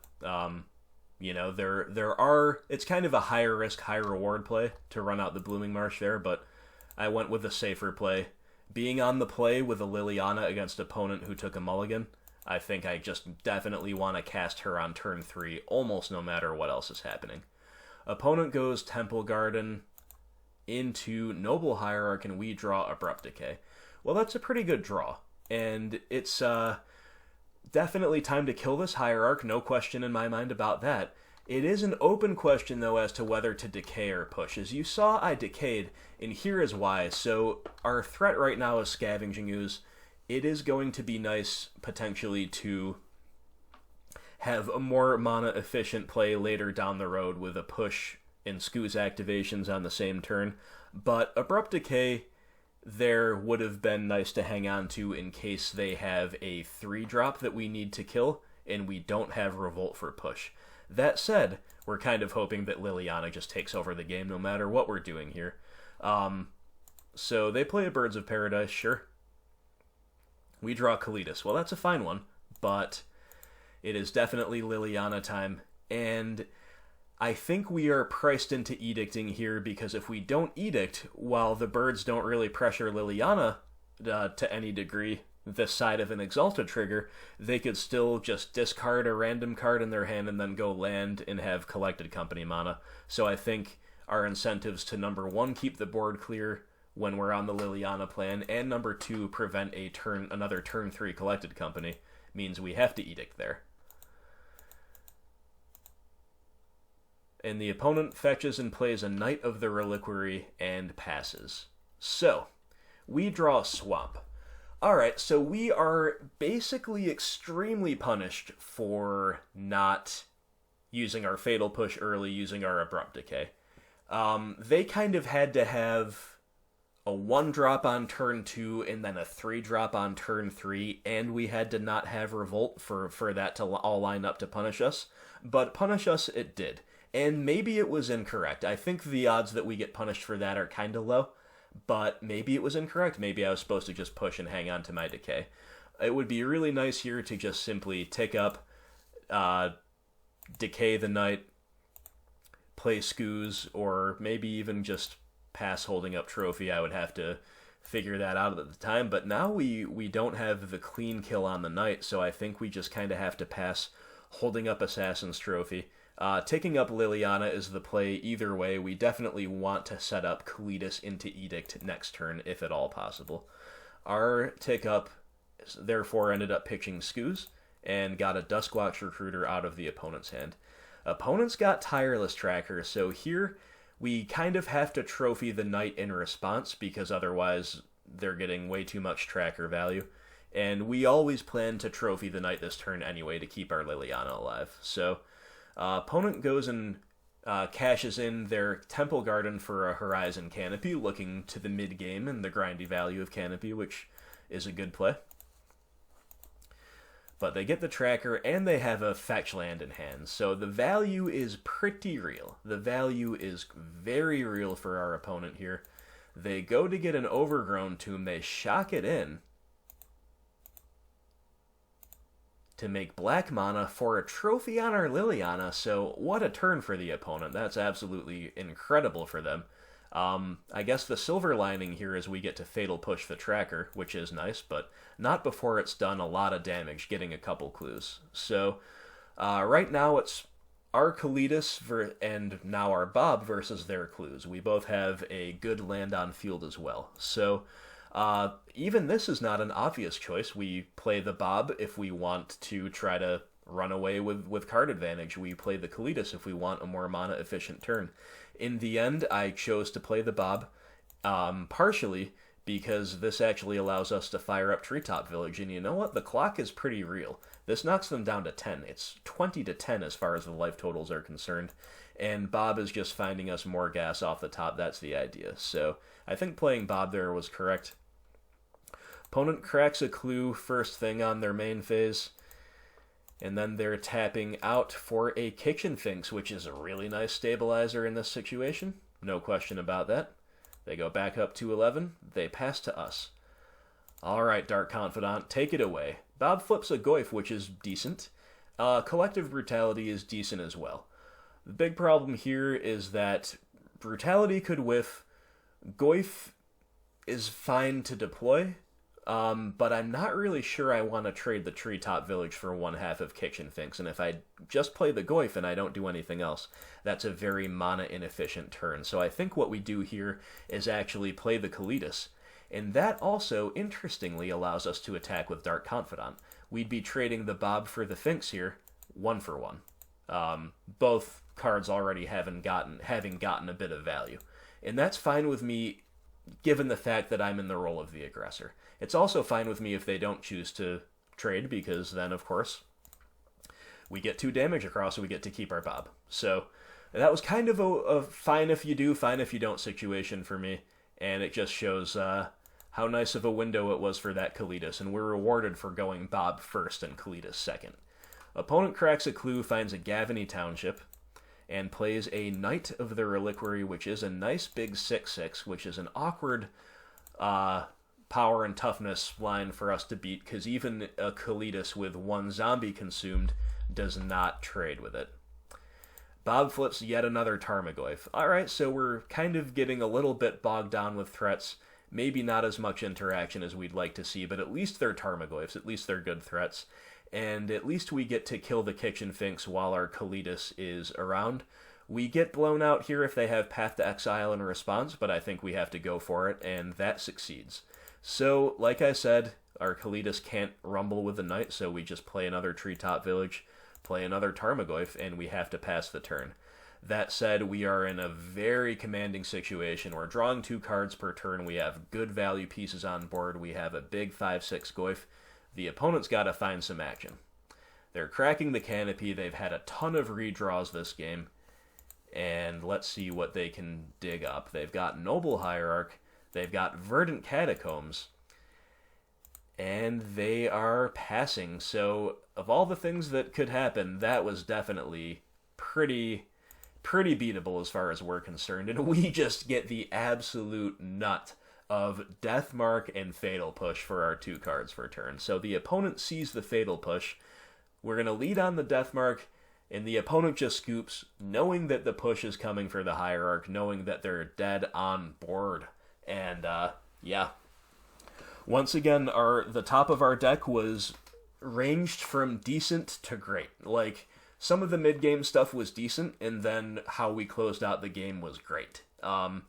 And we had a lot of stuff line up our way here. Being on the play with the Liliana of the Veil on the play, even though we could have maximized her better had we spent Push to kill the birds rather than Abrupt Decay on our turn 2, still ended up being very, very nice. The Liliana was an important part of bridging us from the mid-game into the late game, and the late game was in the hands of Dark Confidant and Kalidas Trader of Get, which form a formidable value engine with a formidable board presence, and the card advantage really sealed the deal here. We found some good sideboard cards, and that was that. So you just saw 6 games in a row against Counters Company, and all of them played out fairly differently. So, like I said, guys, a matchup that all your decisions matter a lot. A lot of it comes down to specific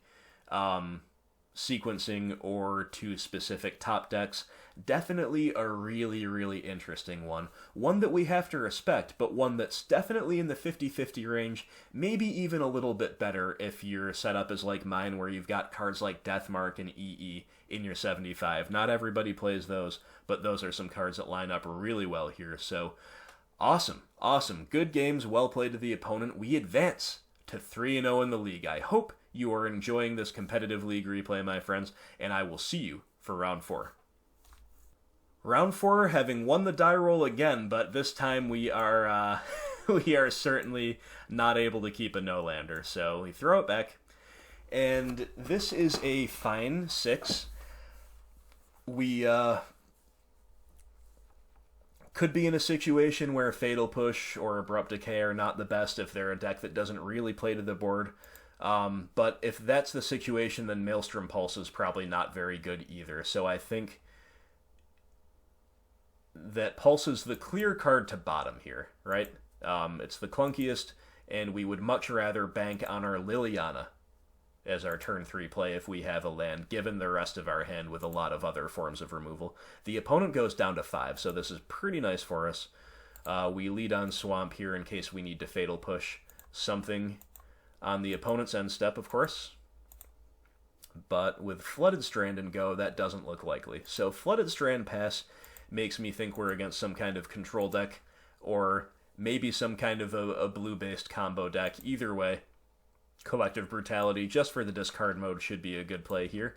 And it is, so we see blue-white control, looks like. We see Monoleak, Path to Exile, Detention Sphere, Flooded Strand, and Snapcaster Mage. So they only have 2 lands, and of course, Path to Exile is not something we care about because we don't have a target for it yet, and that we need lands anyway. So Monoleak is the clear take here, really hoping to top deck an untapped black land next turn to go on the Liliana plan. That is all we want to do in this situation. Opponent's going to send it back, and of course we don't. It always seems like when I'm really in pole position to take down blue-white control, I keep a 2-lander, and I just don't hit my 3rd land on curve. It seems to happen all the time to me, specifically against blue-white control. I'm not sure what it is. We hope the opponent jumps the gun with Path to Exile, but of course they don't. It's only a Scooz right now. They don't care too much about it, so we will send in the U's. And the opponent is just going to take 2, so you could say there's some argument for just passing, holding up the Scooz activations to make their Snapcaster worse, but I think it's going to be Tarmogoyf time. I think we need to force them to take action here. And we only have 1 activation that we're holding up anyway, so of course they can go Path, Snap, Path here. We know that's live. Again, I don't think we can really afford to play around that. They choose not to go Path, Snap, Path, though. They're kind of banking on us just remaining land screwed. That's basically their plan. So instead they go Snap Opt. Main phasing to sculpt their hand and to play around Scavenging Ooze, and we draw yet another 3-drop, so pretty bad stuff. We're just going to push here main phase. It does resolve. Let's attack. And we do have a pretty respectable clock going on. Again, we really just wanted this to be a Liliana game, but we're going to see if we can make it work. And with an eye toward the clock, I went ahead and ate the Snapcaster Mage, but that of course shrunk my Tarmogoyf, so that might have just been incorrect. Maybe I'm supposed to just pass holding up that forest, but I thought they might Path to Exile there, so I'm spreading the damage a little bit more, but either way, they didn't, so then they're going to play a Detention Sphere, make it a land drop, and pass to us. So they have Path to Exile plus 2 unknowns in hand, and now we draw a 3rd land. So we'll attack with the Tarmogoyf first. There is an argument for fetching and playing our Liliana first, because if they have another Mana Leak or a Logic Knot, it's going to grow the Goyf. That said, I think now it's kind of realistic that they might path the Tarmogoyf, so I chose to attack first, and that's better for us if they path, and then we get our Liliana down maybe, but either way, they don't path. So we go get an Overgrown Tomb, leaving our basics in the deck, and then we do finally play our Liliana of the Veil. And this is a really interesting discard decision. So, obviously all three of these cards are pretty good. I chose here to pitch the Abrupt Decay, though, because even though Decay is the cleanest answer to Detention Sphere, getting back my Scavenging Ooze isn't necessarily all that impressive compared to the prospect of going Tracker into land next turn if we top deck a land, or even maybe just playing Tracker as another body that they have to deal with that makes all of our draws live. And I think we're supposed to hold Assassin's Trophy here, because not only can that answer Sphere in a pinch, it also can answer Colonnade, which we are frightened of. Right now, it can kill our Liliana if they top deck a land, which we can't do anything about this turn, but it can also block off our Tarmogoyf in future turns. And, of course, Trophy is our out to Jace or Teferi if those come into play. So for all of those reasons, even though it feels a little weird to pitch the Decay here given that Detention Sphere, I think it is correct. So unfortunately for us, the opponent does have an untapped land number 6. They get to fire up Colonnade, and they get to take care of our Lily. So Lily would have been so backbreaking this game on the play after the opponent mulled down to 5, but of course we didn't find our third land until turn 6, so just in time for them to immediately answer her with a Colonnade. But note that we got the Path to Exile out of their hand when we ticked up with Liliana, so it's still a fine card. She's still really good even in a situation like this. It forced them to tap out, spend their turn doing that. But of course they have another Path to Exile for Tarmogoyf, sure. So I actually considered running out the other Tarmogoyf here, but in the end I went with the Tracker. So if they have yet another path or yet another Snapcaster into path, we get a little bit punished for that. If they have that number 1 and number 2 if we top deck a land next turn. But I wanted just to be mana efficient this turn, basically. There's also an argument for just getting the Tracker in under counter magic. We might be at the stage of the game where they're more likely to have Cryptic Command than they are to have more removal. So this also lets us have a double spell turn next turn guaranteed if that's what we want to do. So arguments either way. Opponents got the Teferi. Obviously very good. They tuck the snap away, or the Tracker away, and they pass playing a land totally empty-handed. So, pretty clearly time to simply play the Goyf, trophy away the Teferi, and see how far this gets us. So the opponent is completely in top deck mode. They have Colonnade on board, though, plus all the lands. They need to do just about anything, and they're firing up the Colonnade, which is very interesting. They attack us, and we draw Fatal Push. Normally a pretty terrible draw against blue-white control, but if they're leaning really almost exclusively on this Colonnade, it might be good. We'll have to see. But amazingly, the Goyf gets in. So they didn't have removal. They're down to 3. We pass to the opponent, and the opponent's passing. Now it looks like they're going to keep the Colonnade back to block. We draw Tireless Tracker. Well, that's a pretty good draw, and that is, of course, the major reason why we have been sandbagging this Overgrown Tomb. So let's attack with the Goyf. Opponent's going to fire up the Colonnade. And so, of course, before they move to blocks, we try to Fatal Push it.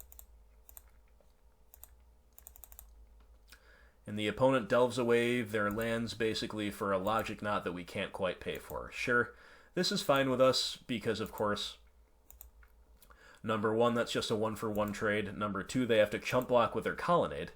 And number 3, they are all tapped out. We get to go Tracker into land. So definitely a really nice position that we're in. I'm always a little bit paranoid against blue-white control that they can still just always top deck their way out of it, like they could have had a Terminus off the top, and then we're just, who knows what that other card is even, and then we're back to top deck mode, basically, top deck versus top deck. But they didn't have the Terminus, and whatever else they found was not enough to withstand the Tracker and the Goyf. So, despite the fact that Liliana would have been our game winner there, and we missed the lands for her for far too long. Usually that's a death sentence against blue-white control.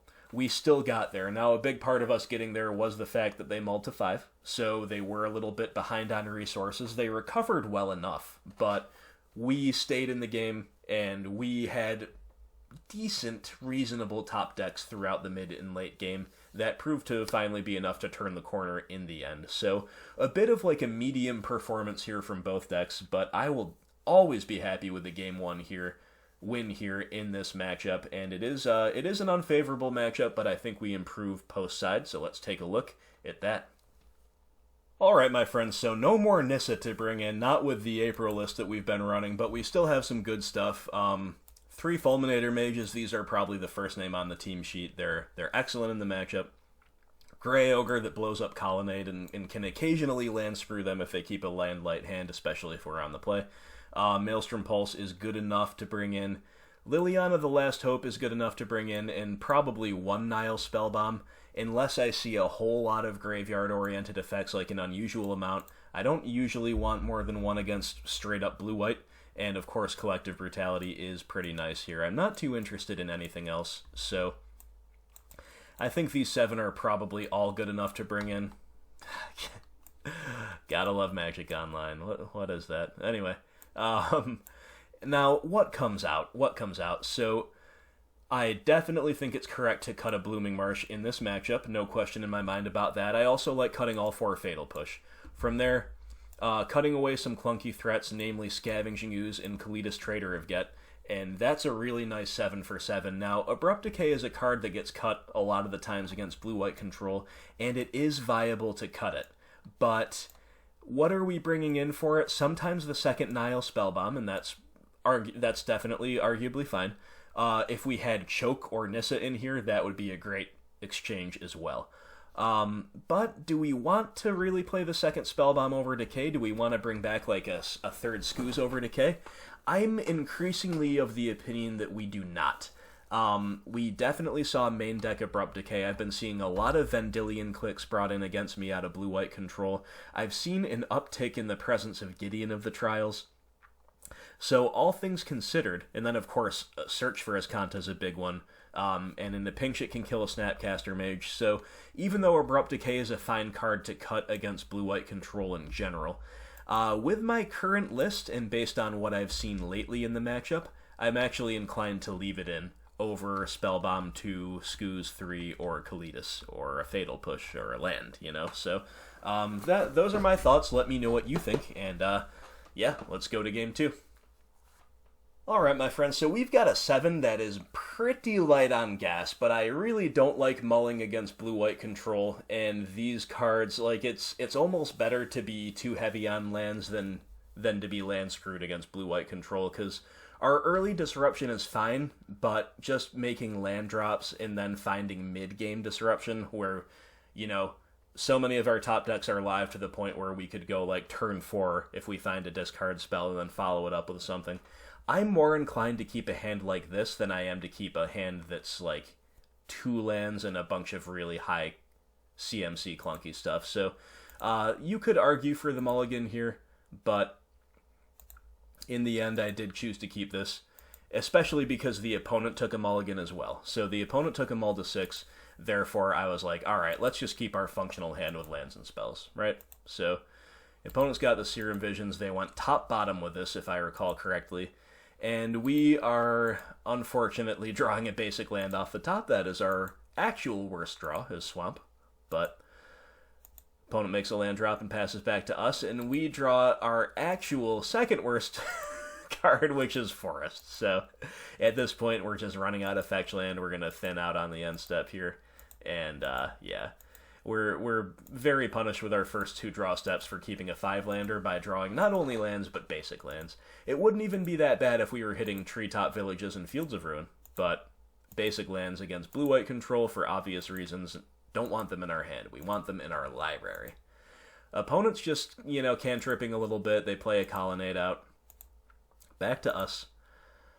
And we draw yet another land, so looks like we're getting punished for this keep. I chose to run out the Lily the Last Hope here because the best they can really do here is trade 1-for-1 with her, and that's actually fine with me because I don't even know how good she's going to be here anyway, right? We don't have the other threats to deal with where she might realistically get there on her own. We don't have any threats to buy back, and they just logic knot her, and honestly, that's fine with me. It really is. Opponent goes Field of Ruin into Jace. Okay. Obviously, Jace is a good one, but we do have the answer to that, and they are tapped out. And we draw Inquisition. So we'll lead off on the Inquisition. It's a fine window for it. And we see Opt, Path to Exile, Cryptic Command. Well, nothing we can do about the Cryptic Command.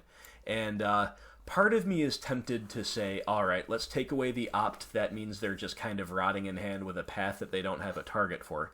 But I actually chose to take the Path to Exile away here because, like, we really need the first threat we find, we need it to stick, basically. We need to leverage a threat here to the best of our ability.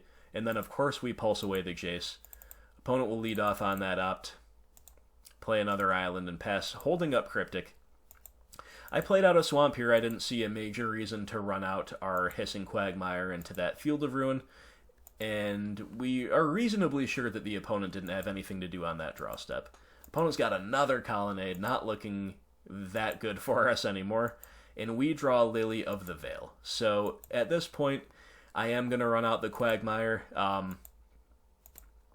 We're looking for a double spell turn this upcoming turn. So we sandbag the Lily. And the opponent's going to lead with Snapcaster Mage into Serum Visions, so it's a pretty good window for them to do that. They have the luxury to do so because we're not forcing them to Snapcaster for counter magic or removal. And they pass, still holding up Cryptic, and we find Tarmogoyf. So as good as Liliana of the Veil is in this matchup, we're actually in a repeat of Game 1, where now, at this stage in the game, she's going to get one activation off if she resolves, and then they're just going to hit her with the Colonnade. So for that reason, even though Liliana is normally a much higher value permanent than Tarmogoyf, I'm using the Liliana as my bait spell this turn. And I think they probably have to Cryptic her, right? Like, they don't know that we don't have an answer to their Colonnade in our hand. So, sure, they Cryptic counter draw, then we play our Goyf. Then we play our Marsh Flats, because I'm at the point where I'm going to try to aggressively thin a little bit, even though that's normally pretty bad. I'm just drawing way too many lands for my own good here. So the opponent kind of surprisingly fires up Colonnade. That don't know if they're just trying to be aggressive or if they don't have all that much else in hand. This does show me that I might have a window back into the game. So we take the hit. Then we'll go clear out one of our two remaining basics on the end step, hoping to thin out the lands, and of course we top deck a Verdant Catacombs, so just drawing blanks this game. Pretty bad. And the opponent rips a Terminus off the top. They cast it. And they're going to fire up the Colonnade, hit us for 4. We top deck Blooming Marsh, so that's our play. Back to you, opponent, back to you. Yeah, nothing we could do about this flood, except maybe mulligan our opening hand, but, you know, I explained why I kept it. I think this is an extremely unreasonable amount of flood, regardless of what our opening hand was, but almost especially because our opening hand was so land-heavy. We play Lily the Last Hope. They allow her to resolve, or they don't have counter magic. I chose to roll her down. We're not obviously erasing the Colonnade, so we just kind of need to try to buy back a threat here of some kind. And of course it's a whiff, so we are pretty done for in this matchup, my friends. And the opponent will fire up a Colonnade, hit us for 4, we're down to 2. We draw Field to Ruin, little too late for that, but we'll take up our Lily, we'll play the field. Now if the opponent realizes here that they can field our field, then we, yeah. So they field our field, it's the correct play. Because now we get to field a Colonnade in response, and their own field whiffs. But they don't care about that loss of value, because of course this clears the way for their existing Colonnade. They know we don't have an answer to it, and they simply hit us with the Vigilant Flying Manland, and we are done for. So that was a bit of an anemic display, a bit of an embarrassing display from our deck. We had a couple windows of some decent cards, but really just an ungodly amount of lands. We played a land almost every single turn. Died with 3 lands in our hand despite aggressively thinning. What are you going to do? So definitely a brutal game here for us, my friends, but that is alright. We kept a hand that was arguably a little bit loose, but if our top decks were looking like that, we weren't going to get there anyway outside of a tracker that stuck around and turned all those lands into clues. So that happens sometimes. It was our first major flood out of the league, and let's go to Game 3. Okay, everybody, Game 3 on the play against Blue-White Control, and I do like the look of this hand. We've got Early Disruption, we've got Fulminator Mage, who's awesome, and we've got the late game Power of Tireless Tracker, assuming we hit our lands. So this is a definite keep. Nihil Spellbomb is a nice piece of the puzzle, kind of no matter what we're up to. It can help us ensure our land drops, or come closer to ensuring them. It can disrupt the opponent's strategies sometimes, so... But either way, we're leading on Inquisition, and we see a 3-lander after they mulligan to 6. Snapcaster Mage Vendilion Click, 3 lands in Jace. Well, this is a pretty obvious Vendilion Click take here, because the Snapcaster doesn't do anything at all with their hand besides act as a 2-1 bear. And beyond that, we have Nihil Spellbomb to disrupt that card down the road if need be. So we go land into Thoughtseize, and we see that they drew a Terminus for turn, so that's pretty bad for them. Definitely not a card that they wanted to see off the top there, considering how clunky their hand already is and how they had to take a mulligan. So we are in a pretty good position, and we have also hit our 3rd land, which is nice. So it's Verdant Catacombs into Fulminator Mage time. Now, first let's see if he resolves. They've got that island down, that's right. Fulminator resolves. Okay, so it's always an interesting question here, my friends, as to whether to immediately Stone Rain with the Fulminator or not. There are some situations in which it's obvious. Like, if they were just stuck on 1 land, you'd obviously Stone Rain. If they were, like, on 10 lands and none of them were Colonnade, you obviously wouldn't Stone Rain. This is a very, very different situation. This is one where you can really see the appeal to going either way. In my opinion, though, what we do here is pass. So I might Stone Rain before they get to 4 mana for fear of Jace the Mind Sculptor and Cryptic Command. That's going to depend on what they do here and what I draw, but for now, I think we can allow them to make their 3rd land drop and untap with the Fulminator. Get a little bit of Grey Ogre action. And we draw Tireless Tracker for turn. Alright, so that's a pretty good one. Let's attack with the Fulminator. We know their whole hand besides 1 card. So Fulminator will resolve. Now we gotta try for the Tracker. Tracker into Hissing Quagmire. That's very, very good for us. And in fact, that's good enough. That's enough value on board that I want to Stone Rain them. But we're going to wait till their upkeep, just in case they have things to do in response tapping their mana. We might as well wait to the upkeep, and they don't. They just allow it to resolve. So that's very nice for us. It's a very nice window for it. They play the Hallowed Fountain. And it's back to us, and we top deck Verdant Catacombs, which is awesome. I think it's we are incentivized to crack it here, despite the fact that they could path in response, but they don't seem to have that. So we shock in the Overgrown Tomb. Worth noting that getting a basic land there probably would have been justifiable, given our relatively low life total. You know, more Thoughtseizes, 4 Dark Confidants are still in the deck. It could have been better there to get a forest, but having Stone Rained them, having been on the play, we're very far away from worrying about Colonnade beats, so hopefully we should be fine with our life total. We crack a clue. Could have even cracked another one main phase, but I just did it here in the attack step. We find another tracker, sure. Fine with me. And we'll pass. End step, the opponent's just flashing in the Snapcaster Mage. knowing they need to use their mana there, knowing that they don't have good targets and we've got the spell bomb held up anyway. They just flash in the 2-1, and then they play Gideon, Ally of Zendikar. So that's a pretty good value piece. It's going to make a Knight Ally token. And that's actually a clock that we could realistically be worried about, given our aggressive use of our life total as a resource thus far. But for that reason, we are pretty incentivized to just use this Nile Spellbomb to cantrip here. And we draw Inquisition in Swamp. So I think the clear play here is to stay value-oriented, which means tracker into land in some permutation. Now, there is an argument for going tracker into Swamp so we can Inquisition, but we know that one of the 2 cards in their hand is Terminus. I think we're a little bit too likely to whiff with that Inquisition. I'd rather just hang on to it. So we're going to attack Gideon with a Tireless Tracker. This allows us to 2-for-1 their blockers if they decide to try to double block and force the issue.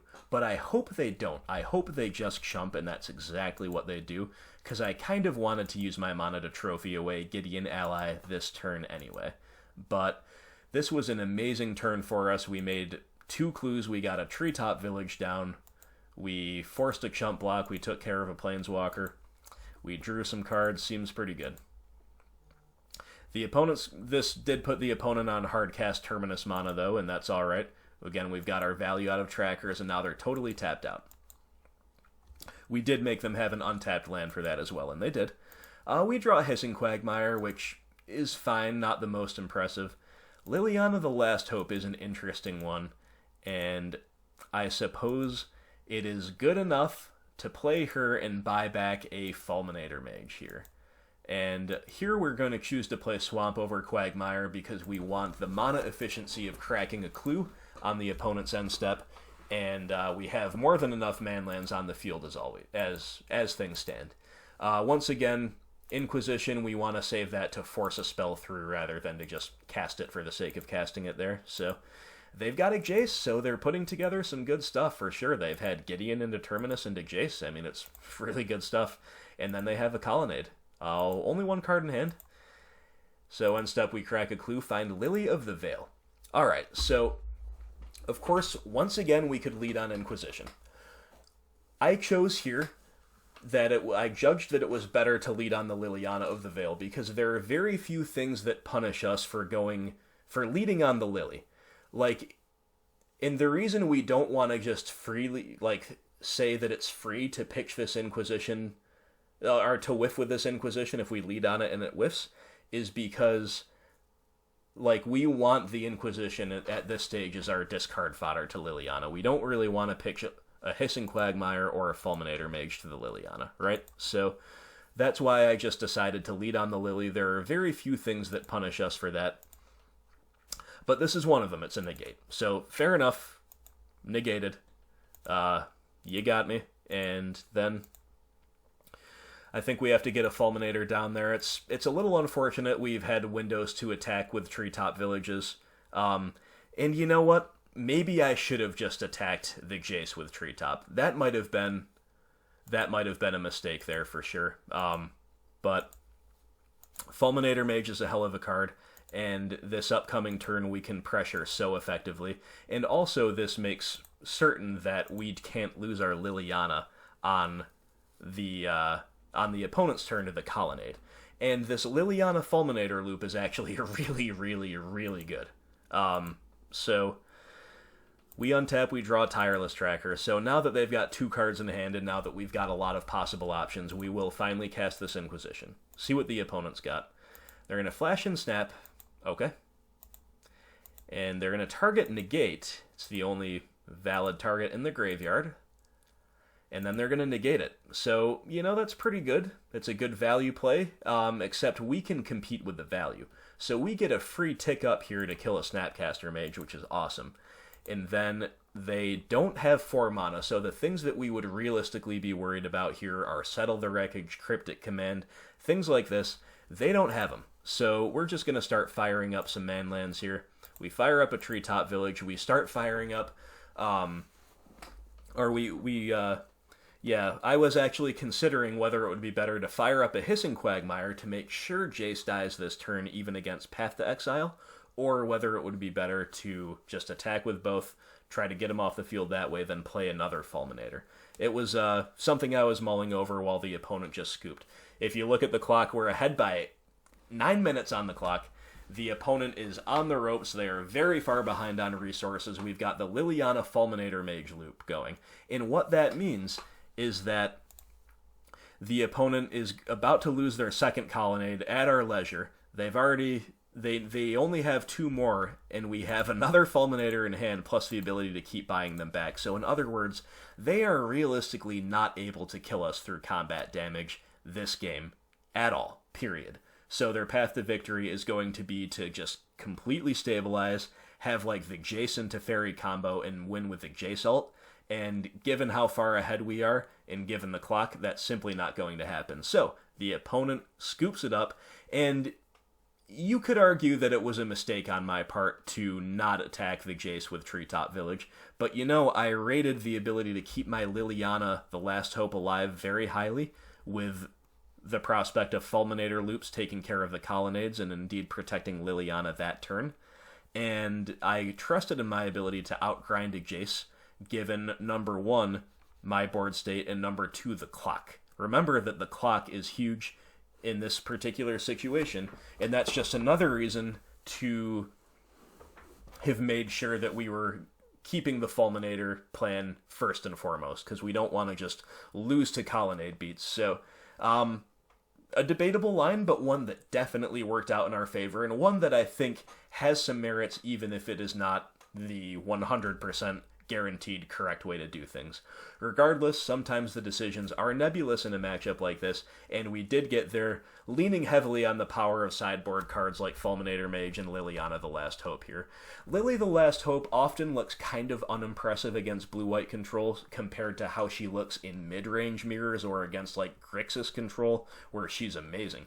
But here, specifically when paired with Fulminator Mage, and specifically when also ticking up to kill Snapcaster Mages that were cast kind of for just value in the first place, yeah, she's pretty nice. So, good games well played to the opponent. We advance, my friends. We advance to 4-0. So we're playing for the 5-0, and let's go to round 5. Alright, my friends, so we have won the die roll yet again, and we have a 7 that is mono threats, right? But I think the mono threat hand is actually potentially decent on the play, specifically because we're on the play and we have turn 2 Bob. So we should be able to find the lands to curve out and have double spell turns to make tracker good, and indeed to find interaction. So that's the plan. That's why we're keeping. The opponent likes their 7 as well. And we lead, of course, on Treetop Village. Opponent goes Windswept Heath and pass, so it's another Windswept Heath deck. Liliana the Veil seems like a really good draw here. So, Dark Confidant, and here I'm thinking, okay, Windswept Heath deck, what can they have? Like, they didn't have a turn 1 play. The best they can maybe do is Path our Bob, which is good for us.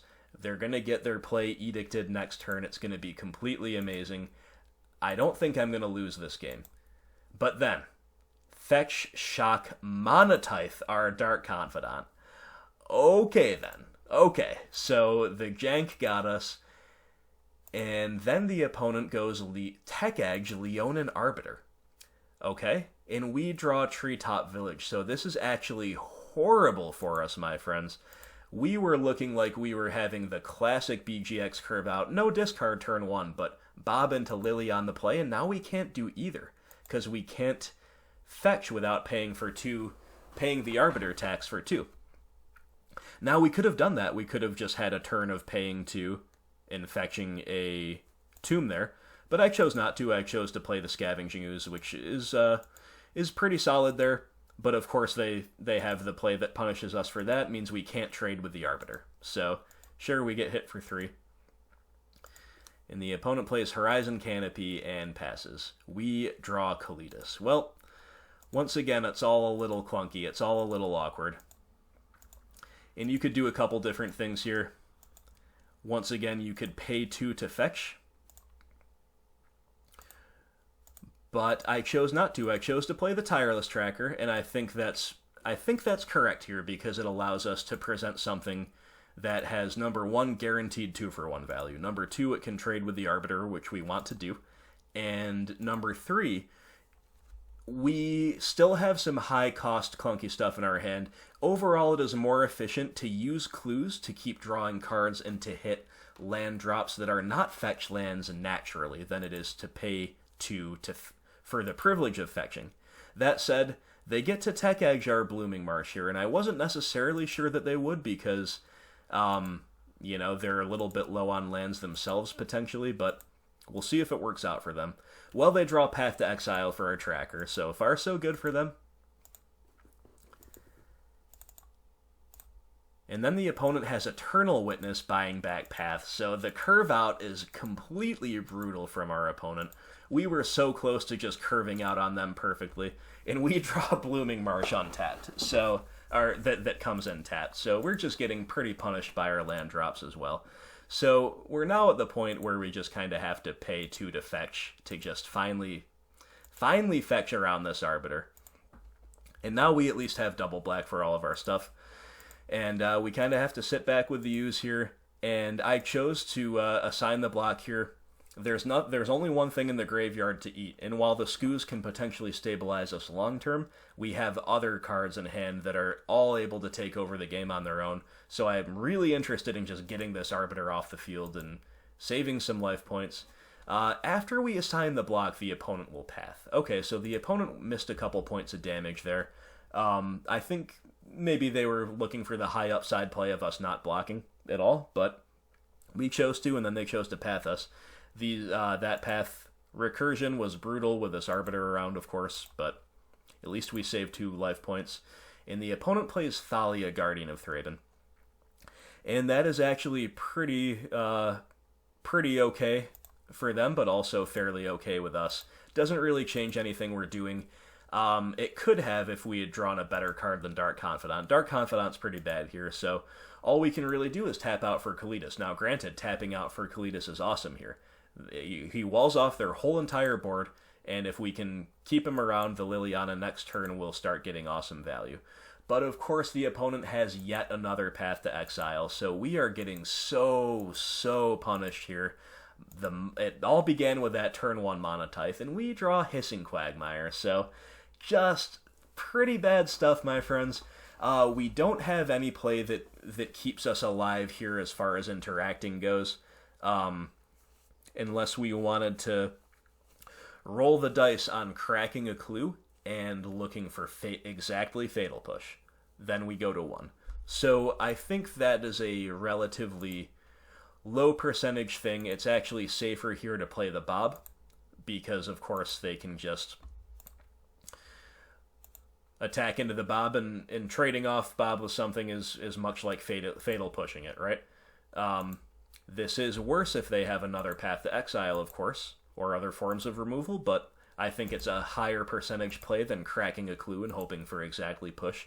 Either way, we're in trouble, and of course they have Flicker Wisp here, which is a kind of cool way to end the game, but Flicker Wisp will blink the Bob, and then they just attack in for 6, so we got janked out of this game pretty hard, guys. Like, the turn 1 Monotithe was so bad, because despite how perfect their curve out was for them, with Arbiter backed up by multiple paths, 3 path total, including the one bought back by Eternal Witness, and our lands just being the wrong lands to sequence around Arbiter effectively, and our hand in general just being clunky, even if all that was still true, Dark Confidant drawing us 2 cards per turn, and threatening the trade with their Arbiter that kept attacking in, I think we could have pretty comfortably got there if we didn't get Monotithed. But the Monotithe backed up by the severe land tax, with an okay clock, and all those Path to Exiles with no upside for us, no search for us. It was all very nice for the opponent. So we got got by Monotithed, and then we got D&T'd out of the game. So well done to the opponent. Let's take a look at the sideboard. Okay, my friends, so we are against Green-White Death and Taxes, or Green-White Hate Bears, whatever you prefer to call it, and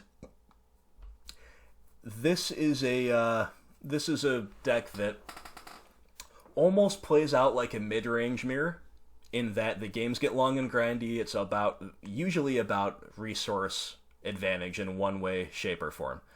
So in a lot of those matchups, we like to side out a land. I don't choose to do it in a matchup like this because, of course, as you've seen, they tax us heavily as far as our mana goes. So we're not going to side out a land, and we might also not side quite as aggressively as we otherwise would. But in other mid-range mirrors, that is. But we still have a lot of the same cards that are really good to bring in. I think we definitely want Pulse, Last Hope, Damnation, Deathmark are our definites. I don't think Kitchen Finks is good enough against a Path to Exile deck, and double green is a potential problem for sure. They haven't shown me anything that really makes me want Grafdigger's Cage or Nile Spellbomb, nor Fulminator Mage, so I'll consider the second Collective Brutality. I'll also consider Engineered Explosives. In fact, I think we do just always want the EE. The thing I'm not sure about is if they're an Aether Vial deck. My instinct is that they're actually not. But you can hit multiple Mana Dorks on one, or you can just hit a lot of like the value pieces on two. So I think EE is actually more of a definite than a maybe. So we'll bring all of those in, and we maybe do want that second Collective Brutality as well. So like I said, we can't really afford to side out a land here, in my view, and most of the other cards in our deck are good. I think we can just cut one Liliana of the Veil. Going down to 3 in a matchup like this is totally fine. And we want to cut one other relatively clunky threat, which is probably just going to be a Scooz. I think everything else we're doing is quite nice, so we side out some number of discard. I'm suspicious for Restoration Angel out of this deck. So we're going to leave in Thoughtseizes and side out Inquisitions for the most part. So I think you would start by siding out two Inquisitions and one Thoughtseize. So if you weren't that high on the second Collective Brutality, you could have a configuration like this, and I think it would be totally fine. However, I think it's so necessary to kill Leonin Arbiter for our deck that I prefer to play a second Collective Brutality and cut another discard spell. Whoops, it should have been like that. So we leave in more Thoughtseizes than Inquisitions, basically. I had it right the first time. But if you're going down to 2, I don't mind the hedge, 1 and 1. It's totally fine. So that's what our configuration looked like for Game 2. Alright, my friends, on the play against Taxes, and our hand is pretty great with one exception of doesn't have double black. But right now we don't need double black, and at least it has a couple of really good man lands for a heavily green hand. But we've got the other downside is we have our one Thoughtseize in here, and we have a shock land to use it. So definitely a little bit painful and a little bit light on black for my tastes, but it's a definite keep. It's a very functional hand. We don't like mulling in these value matchups anyway, so there's our guaranteed keep. And the opponent's got a nice balanced hand. What can you say about it? It's got the redundancy of double Mana Dork. It might be interesting to take one and push the other if not, but they've got double Hierarch, so we just kind of have to leave those alone. So it's either Thalia, Heretic Cathar, or Restoration Angel. So Thalia, Heretic Cathar is a taxer that has a pretty aggressive body. And Restoration Angel blows out our removal while putting an evasive flyer with a very decent power and toughness stat line on the field. So I think Restoration Angel is just the card that we will struggle to beat more given the contents of our hand and given the progression of a typical game. It's also our only window to take it away with this card, so that's what we're going to do. We don't have another Thoughtseize in the deck, so pretty happy to take that. I love the Mirage basics from our opponent, by the way. Bravo. So, Treetop Village, Fatal Push the Hierarch. We definitely don't want to deal with a turn 2 Thalia, but we can deal with a turn 3 one. That's the idea. Opponent plays another Noble, plays a Windswept Heath, and they will pass. And we draw Liliana the Veil, which looks great until you realize that we still don't have double black. So, pretty tilting, to be honest, but that is alright, because we have Trophy here to hold up, And next turn we can go worst case scenario tracker into forest and start drawing toward double black. Opponent will get a Temple Garden on the end step. And here comes that Heretic Cathar and Tectonic Edge, sure. And we do pretty much just want to trophy her. She's very good value over the course of a game. I'm happy to be mana efficient. And boy, oh boy, would I have been happy to draw something that wasn't another double black card. So we've got to go on the tracker plan.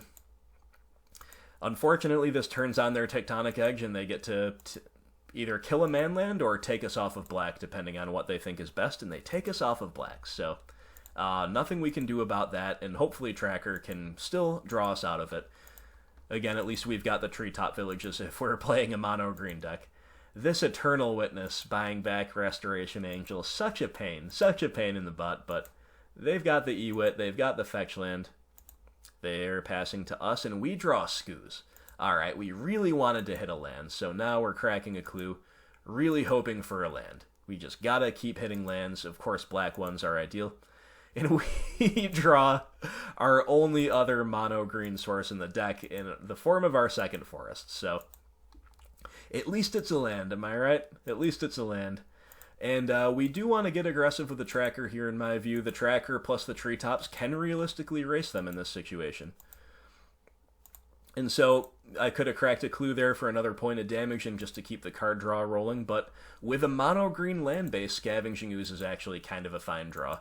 There's 2 cards to eat in the graveyard, 2 creatures, and there could very well be more in the near future. The opponent plays Ramanop Excavator. Hard to state just how bad that is for us. You may play land cards from your graveyard and they get it right while we're tapped out with a Skoos, flicking the Eternal Witness as a follow-up, and then the Flicker Wisp trigger comes back, Eternal Witness buys back Thalia, Heretic Cathar, so the value is absolutely out of control on the opponent's side. They're curving out really, really well. We draw Blooming Marsh, which is a black land, so sure. And there's another black land, we draw Swamp. So unfortunately, again, we can't have double black. That would be really good if we could. But we're gonna attack with a tracker here. I don't really want to trade my Skoos off with a Flicker Wisp, so I left that behind. I would rather play a little defense with that, or just crack a clue with this mana, because of course they're continuing to just repeatedly tech edge us. They get it back before we receive priority. And they get in with a Flicker Wisp. We're taking 4. We hope to find something great with the clue here. Maybe a black spell that only costs 1 mana, like a removal spell. How about that? That would be nice, right? Okay, Abrupt Decay. That's pretty good. So on their own end step, while we're tapped out, the opponent will Restoration Angel, blink the Flicker Wisp, and then Flicker Wisp will blink the tracker. So we are now without our tracker until the following end step, which is actually pretty brutal, because, of course, having the tracker around to continue pressuring them while making another clue off of the swamp, this all would have been very good. But the opponent's got it pretty well figured out, it seems. And at least we get to cast a black spell here. It is Abrupt Decay. We've got to take care of that Ramanop Excavator because we just can't beat Tech Edge every single turn. And now we have to hope that our Skoos is going to be good enough here. So the fact that they have 2 flyers on the field, both 3-power flyers, means we can't effectively sit back behind the Skoos in the Treetop Village to block. So we've got to get aggressive. We've got to force them to make some blocks here, and I'm pretty happy with this trade. It's not ideal, but it's the best we can really do. Again, kind of playing a mono-green deck here, so we'll just eat everything, including a land, because that does matter. And then our tracker comes back. And then they're attacking. And I don't have a land in hand, and I'm worried about my life total, and I'm thinking that maybe the Treetop Villages will be the difference makers, but either as attackers or as blockers for future plays. So I am taking the trade here. I don't know if that was correct. It's really hard to say without knowledge of their hand, but I did choose to do that. And then they've got Thalia, Heretic Athar. And then they've got Leonin Arbiter. So they let us finally untap with a black land, and we can't find another black land. We didn't have another one in hand. We find Field of Ruin, and this is so tilting because we're just one step behind them this whole time. We cannot quite do everything we want to do. We can't even really fix our mana around the Leonin Arbiter while still playing a Liliana this turn. It would be really nice if we could have, but we can't. So we just play the field, which unfortunately enters tapped. I was thinking we could maybe at least get the search going, but I forgot about the Thalia attacks, so we've got to... didn't really change our play here this turn. The only thing we could have done is attack with a Treetop Village, I guess, instead of paying for the 2. So I did miss sequence around one of the many tax effects we've been dealing with here, but whether it made much of a difference, I'm not sure. Either way, we trophy away the Thalia, because Thalia is the body that matters right now. It's just really tough. It's just kind of a no-win situation. You want to trophy away the evasive attacker. You want to trophy away the guy that stops our searching.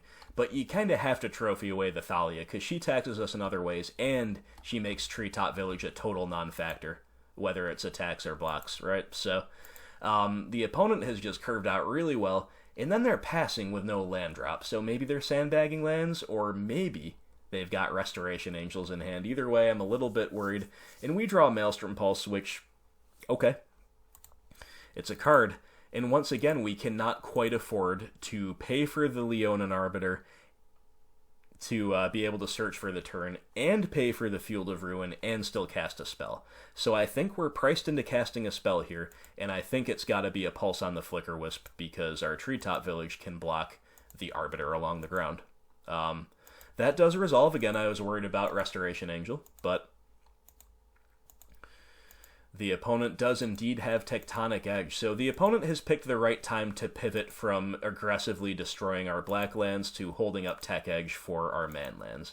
And it looks like that's what's happening to us here, yeah. So sure, the Treetop Village goes down, and we take the hit for 3. We're at 3, and we draw Hissing Quagmire for a turn. You couldn't make it up, guys. We just have had Liliana, one of each Liliana in our hand the whole game in a match where they'd be completely amazing, and we just have not been able to have double black. It's very unlucky. We do have the Treetop Village to try to stay alive here this turn. And the opponent is considering something main phase. It's Eternal Witness buying back Tectonic Edge.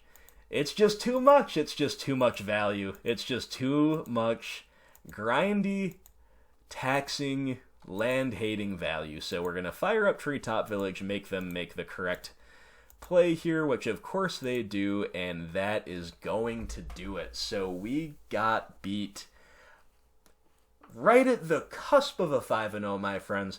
We got beat by green and white taxes, and ironically, I'm pretty confident that this is our best matchup of the ones we faced today.